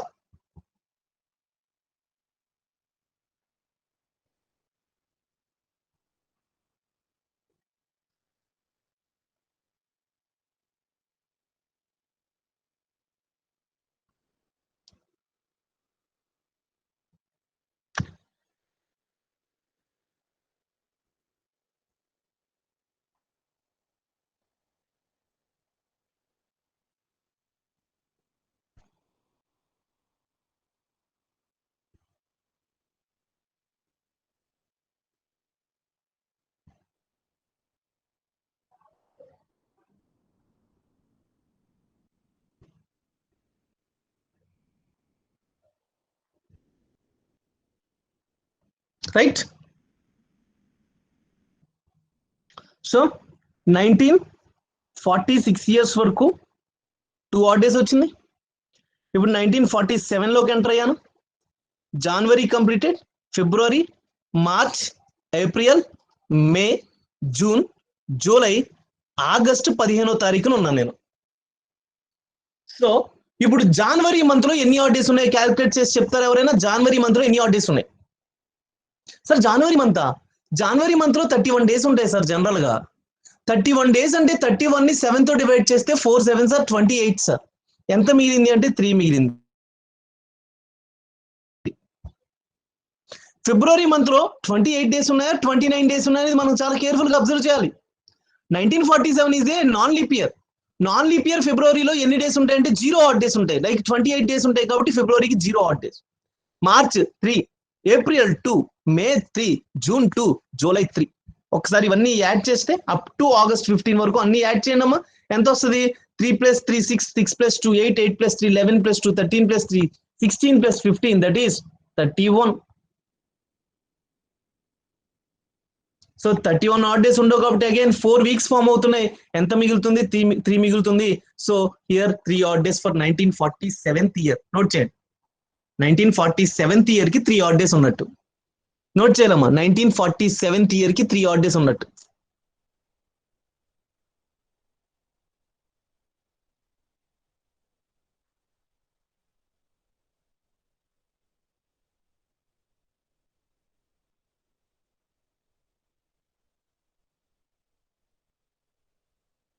రైట్. దెన్ ఇప్పుడు 15 ఆగస్ట్ 1947 వరకు చూసుకుంటే సార్ 1946 వరకునేమో 2 odd days. 15 ఆగస్ట్ 1947 వరకు చూసుకుంటే 3 odd days. ఓవరాల్ గా 5 odd days. So finally 5 odd days is required answer. 5 odd days వచ్చిందంటే అది ఏ రోజమ్మా? Friday. So this is Friday. Note చేసుకోండి. ఫ్రైడే.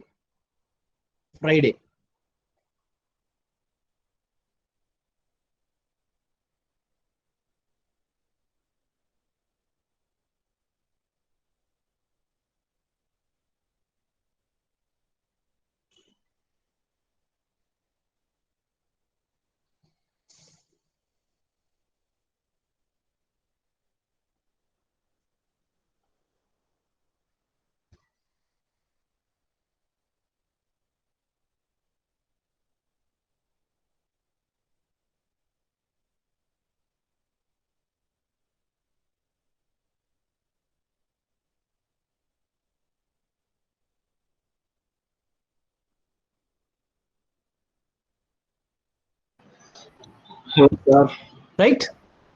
బట్ ఇదంతా కూడా సమ్వాట్ కాంప్లెక్సిటీ ఉంది కదా ఇప్పటివరకు. చాలా చెప్పండి 1947 ట్యూస్డే కదా సార్? ఏంటమ్మా? 5th August 1947 ట్యూస్డే కదా సార్? నేను ఇక్కడ అడిగింది ఏంటి? 15 ఆగస్ట్ 1947 కదా? 15 సార్? మొదటి నుంచి అదేగా నేను చెప్పేది. 15 ఆగస్ట్ 1947 గురించి మీ వాయిస్ కట్ అవుతుంది మాట్లాడుతున్నా. 15 ఆగస్ట్ 1947 గురించే మాట్లాడుతున్నా మొదటి నుంచి కూడా. Okay sir. ఓకే సార్ మీ వాయిస్ మధ్యలో కట్ అవుతుంది సార్ ఒకసారి. ఓకేనమ్మా చూస్తాను ఒకసారి. సమ్ నెట్వర్క్ ఇష్యూస్ అనుకుంటా. I will.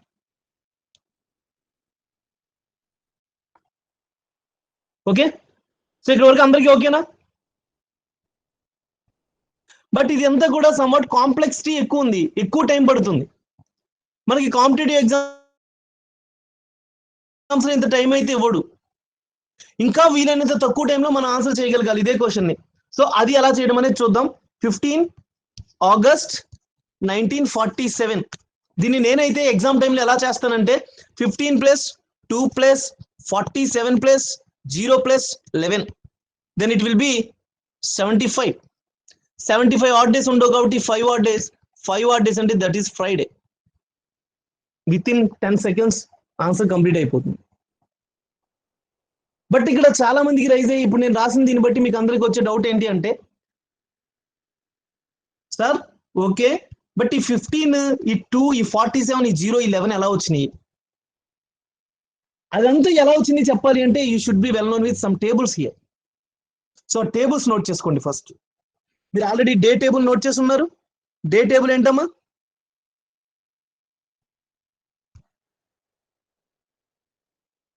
డే టేబుల్ చెప్పండి అమ్మా. Day table Saturday sir. 0 to 600 to Saturday. సండేకి 0 odd day, Monday 1, మండేకి 1 odd day, Tuesday 2, Tuesday 2, Wednesday 3, Thursday 4, Wednesday 3, Thursday 4, Thursday 4, Friday Friday 5, Saturday 6. Thursday 4, Friday 5, Saturday 6. Saturday 6. ఇది day table, right? Yes sir. Right, ఇది day table. ఇప్పుడు month table రాస్తున్నా చూడండి. Month table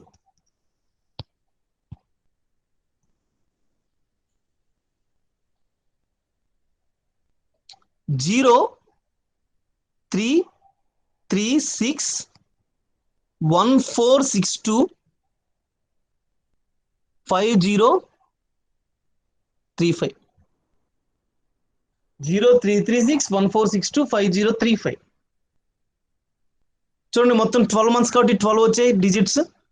this is for January, February, March, April, May, June, July, August, September, October, November and December finally. ఇక్కడ మీరు ఏం చేస్తారంటే ఇలా 3 గ్రూప్స్ కింద గుర్తుపెట్టుకోండి అమ్మా. ఇక్కడ వరకు ఒక గ్రూప్, ఇక్కడ వరకు ఒక గ్రూప్, అలాగే గుర్తుపెట్టుకోండి. దెన్ ఏమవుతుంది అంటే what is month code for September అనగానే ఎస్ సార్ సెప్టెంబర్ అనేది 9th మంత్ కదా, 9th మంత్ అంటే లాస్ట్ గ్రూప్ లో మొదటిది. సో 5035. సో 5 అని వెంటనే రాయొచ్చు. అన్నెసరీగా మీరు ఇదంతా బుక్ మీద పెట్టాల్సిన అవసరం ఉండదు, పేపర్ వేస్ట్ చేయాల్సిన అవసరం ఉండదు, టైం వేస్ట్ చేయాల్సిన అవసరం ఉండదు. Then what is month code of April అన్నాడు కానీ ఎస్ సార్ ఏప్రిల్ అనేది ఫస్ట్ గ్రూప్ లో లాస్ట్ 1 0336. సో 6. దెన్ జూలైకి ఏమవుతుంది అంటే వెంటనే 1462 సార్ 6. ఇలా వెంటనే చెప్పగలిగేటట్టు ఉండాలి. Okay, here next century table. మీకు మంత్ టేబుల్ ఎలా వచ్చిందో చెప్పాలా అవసరం లేదా?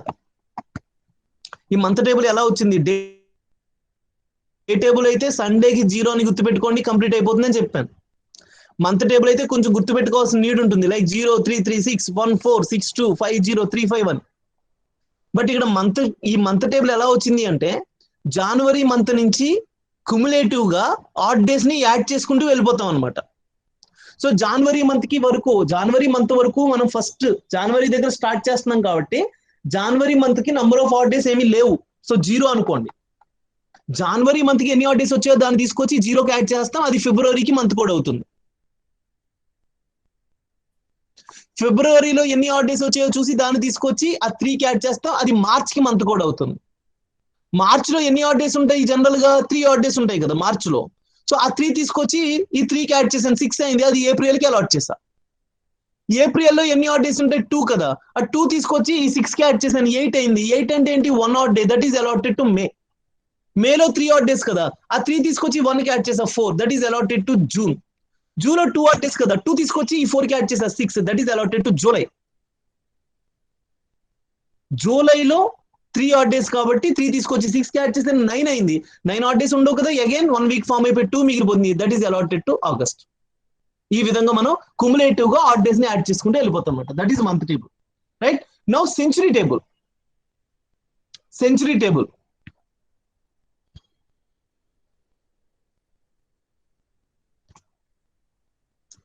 సెంచురీ టేబుల్లో remainder of century divided by 4 చూస్తాం, దానికి కరస్పాండింగ్ కోడ్ నోట్ చేసుకుంటాం. జనరల్ గా ఏదైనా ఒక నెంబర్ ని 4 తో డివైడ్ చేసినప్పుడు వచ్చే పాసిబుల్ రిమైండర్స్ ఏంటమ్మా? ఏదైనా ఒక నెంబర్ ని 4 తో డివైడ్ చేసినప్పుడు వచ్చే పాసిబుల్ రిమైండర్స్ ఏంటి 0 1 2 చెప్పాలి. ఒక నెంబర్ ని 4 తో డివైడ్ చేశాను, పాసిబుల్ రిమైండర్స్ ఏంటమ్మా? 0 1 0 0 రావచ్చు, 0 రిమైండర్ రావచ్చు, 1 రిమైండర్ రావచ్చు, 2 రిమైండర్ రావచ్చు, 3 రిమైండర్ రావచ్చు. Okay, so 0 1 2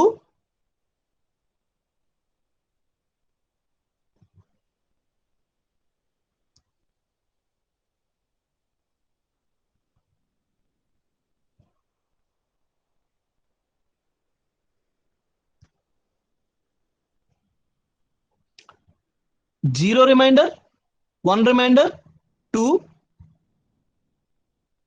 3 4 or 0. 4 రిమైండర్ అన్నా 0 రిమైండరే కదా. ఒకవేళ 4 రిమైండర్ వచ్చింది అనుకోండి, దాని అర్థం ఏంటి? ఒకవేళ 4 రిమైండర్ వచ్చింది దాని అర్థం ఏంటి? మళ్ళీ 4 క్యాన్సిల్ అయిపోద్దనే కదా. అందుకని నేను ఏం చేస్తున్నానంటే ఒక ఆర్డర్లో రాయడం కోసం 1 2 3 4 ఆర్ 0 అని రాస్తున్నా. 4 ఆర్ 0. నువ్వు కోడ్ చూస్తే 1 కి కరస్పాండింగ్ కోడ్ 6, 2 కి కరస్పాండింగ్ కోడ్ 4 తీసుకోండి, 3 కి కరస్పాండింగ్ కోడ్ తీసుకోండి 2, 4 ఆర్ 0 కి కరస్పాండింగ్ కోడ్ 0 తీసుకోండి. 6420 0 ఇది 6420. చూడండి 2 2 తగ్గింది. ఒక రిమైండర్ ఒక నంబర్ని 4 తో డివైడ్ చేస్తే 1 2 3 4 ఆర్ 0 రిమైండర్స్ రావాలి. సో 1 రిమైండర్ అయితే 6, 2 రిమైండర్ అయితే 4, 3 రిమైండర్ అయితే 2, 4 రిమైండర్ అయితే 0. అది విషయం.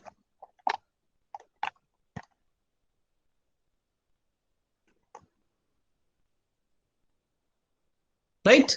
ఇప్పుడు ఈ కోడ్స్ అన్ని యూజ్ చేసి ఈజియెస్ట్ వేలో నేను చెప్పిన క్వశ్చన్ ఎలా ఆన్సర్ చేయాలనేది చూడండి. చాలా ఇంపార్టెంట్ అమ్మా. మీ placements related important, CAT related important, GATE related important. ప్రతి కాంపిటేటివ్ ఎగ్జామ్స్ లో calendars plays a major role. You must be perfect in this particular topic by this week. So ఇక్కడ చూస్తే ఇప్పుడు చూడండి 15 ఆగస్ట్ 1947 తీసుకున్నానమ్మా. సో ఇప్పుడు నేను 15 ఆ డేట్ ని యాస్టీస్ నోట్ చేసుకున్నా 15 అని. ఇక్కడ మంత్ ఉంది కదా, మంత్ కి మంత్ కోడ్ రాయాలి. What is month code of August? Sir 03361462. So month code of August is 2. 1947 ఉంది కదా, ఇక్కడ చూడండి పైన మొత్తం ఎన్ని ఎలిమెంట్స్ కనిపిస్తున్నాయి మీకు? మీకు పైన మొత్తం ఎన్ని ఎలిమెంట్స్ కనిపిస్తున్నాయి? మొత్తం ఇక్కడ చూడండి 1 2 3 3 ఎలిమెంట్స్ కనిపించాయి మీకు పైన. బట్ నేను ఇప్పుడు రాయిపోయే ఎక్స్ప్రెషన్ లో నాకు మొత్తం 5 ఎలిమెంట్స్ కనిపించాలి. 5 elements.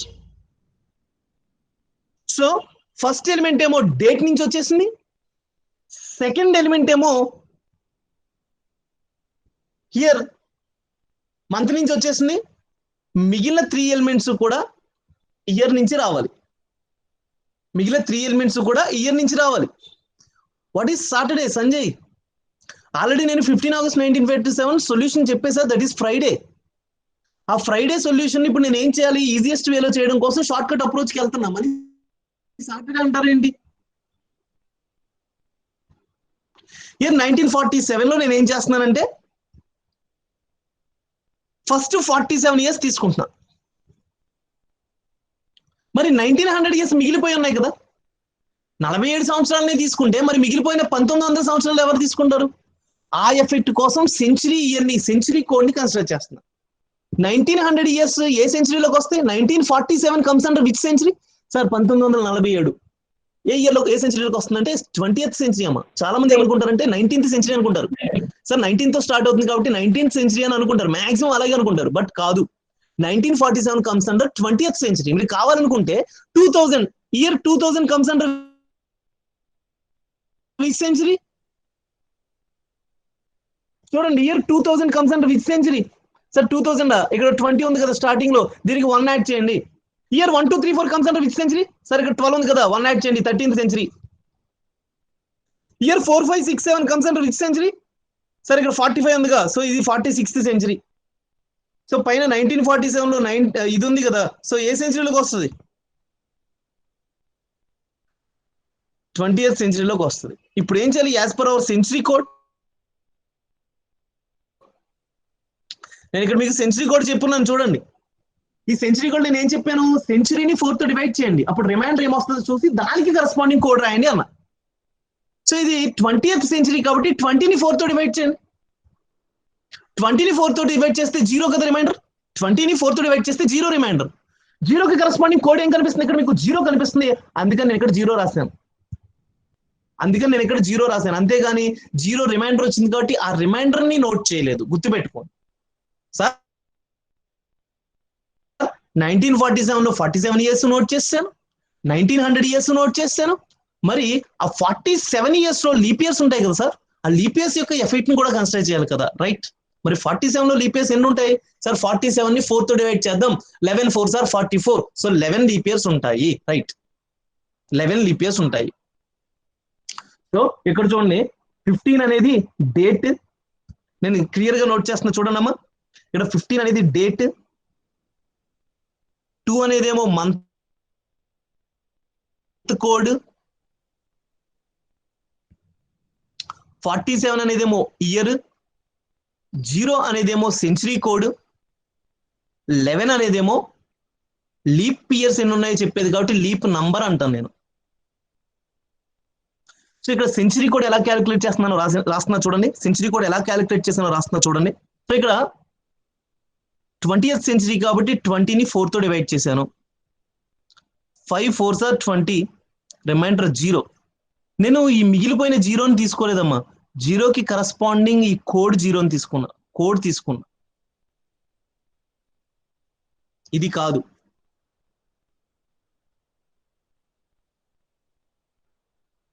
Next leap number. Leap number అనగానే 47 ఇయర్స్ లో ఎన్ని లీప్ ఇయర్స్ ఉన్నాయో చెప్పాలి, అంటే 4 తో డివైడ్ చేయాలి. 11 4s are 44. 3 మిగిలిపోయింది, మిగిలిపోయిన 3 నాకు వద్దు, ఈ 11 కావాలి. చెవిలో ఉన్న 11 ని తీసుకున్నా. ఇక్కడేమో సెంచరీ కోడ్ దగ్గర ఈ 5 నాకు అవసరం లేదు, రిమైండర్ కి కరస్పాండింగ్ కోడ్ కావాలి. ఓవరాల్ గా ఇవన్నీ యాడ్ చేస్తే 75 వచ్చింది. 75 లో 10 weeks, 10 weeks plus 5 odd days, 5 odd days కాబట్టి this is Friday. Friday. So answer is Friday. Got it? Note చేయండి.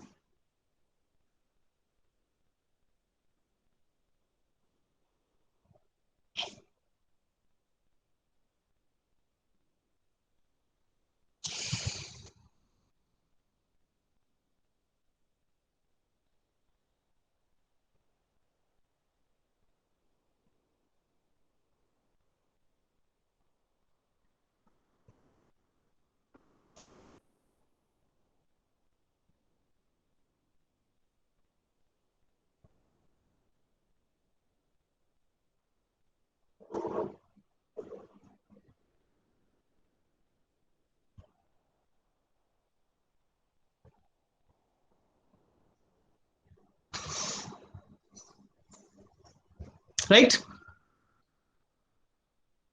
నెక్స్ట్ ఈ రోజు డేట్ నోట్ చేసుకుని కరెక్ట్ గా వస్తుందో లేదో ట్రై చేయండి అమ్మా. టుడేస్ డేట్ ఇస్ 27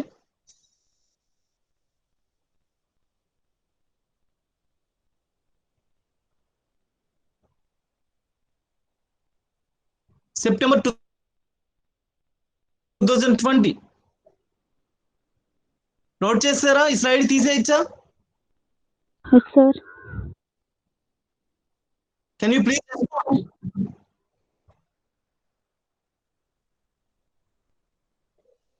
సో ఈరోజు డేట్ చూడండి, 27 సెప్టెంబర్ 2020. చూడమ్మా, షార్ట్ కట్ అప్లై చేసేస్తున్నాను డైరెక్ట్ గా. 27 ప్లస్ సెప్టెంబర్ అంటే 5035 ప్లస్ 20 తీసుకున్నా ఇయర్ లో, అంటే ఇది 21st సెంచరీ కాబట్టి 21 ని 4 తో డివైడ్ చేస్తే 1 reminder, 1 corresponding code is 6. And ఇక్కడ ఉన్న ఈ 20 లో ఎన్ని లీప్ ఇయర్స్ ఉన్నాయంటే 5 లీప్ ఇయర్స్ ఉన్నాయి. సో మొత్తం యాడ్ చేయండి. 27 ప్లస్ 5 32, 32 ప్లస్ 20 52, 52 ప్లస్ 6 58 ప్లస్ 5 63. 63ని మళ్ళీ 7 తో డివైడ్ చేస్తే ఎగ్జాక్ట్ గా 9 7s ఉంటాయి, 0 మిగులుతుంది. ఈ మిగిలేదే ఆడ్ డేస్ కాబట్టి 0 ఆడ్ డేస్ అంటే it will B Sunday. Right, this is Sunday. I think you got this point. Perfect అమ్మా అందరూ? ఇది రిప్లై కావాలి. Right. So with this we have completed very important model of calendars. ఈ ఒక్క model మీకు perfect గా తెలిస్తే గనక then you can go for higher level questions of calendars very easily. ఇది హార్ట్ ఆఫ్ క్యాలెండర్స్ అన్నమాట. ఈరోజు మనం చెప్పుకున్న క్లాస్ ఏదైతే ఉందో ఇది హార్ట్ ఆఫ్ క్యాలెండర్స్. మన నెక్స్ట్ సెషన్ లో క్యాలెండర్స్ కంప్లీట్ చేసేసుకుని క్లాక్ స్టార్ట్ చేద్దాం, లేదా అర్థమెటిక్ లో ఏదైనా మంచి టాపిక్ స్టార్ట్ చేద్దాం. ఏదైనా మంచి టాపిక్ అంటే పర్సంటేజెస్ నుంచి స్టార్ట్ చేద్దాం, లేదా నంబర్స్ ఒకసారి మళ్ళీ డిస్కస్ చేద్దాం. So this is today's class. I hope everything is fine. మీకు ఏమన్నా ప్రాబ్లం ఉన్నా ఏదైనా అర్థం కాకపోయినా నాకు కామెంట్ చేయండి. I will definitely rectify your doubt. I will definitely solve your doubt. So బాగా ప్రాక్టీస్ చేయండి. మళ్ళీ నెక్స్ట్ వీక్ మీట్ అవుదాం. Until then see you. Bye bye. Take care. Hello, sir. Thank you, sir. Mahesh, sir. Ma'am thank you ma'am. Thank you, sir. Thank you so much, sir. Thank you ma'am. Thank Okay, sir. Can we leave, sir? You. Thank you. Okay, sir. Thank you, sir. Okay ma'am. Thank you. By. Yeah.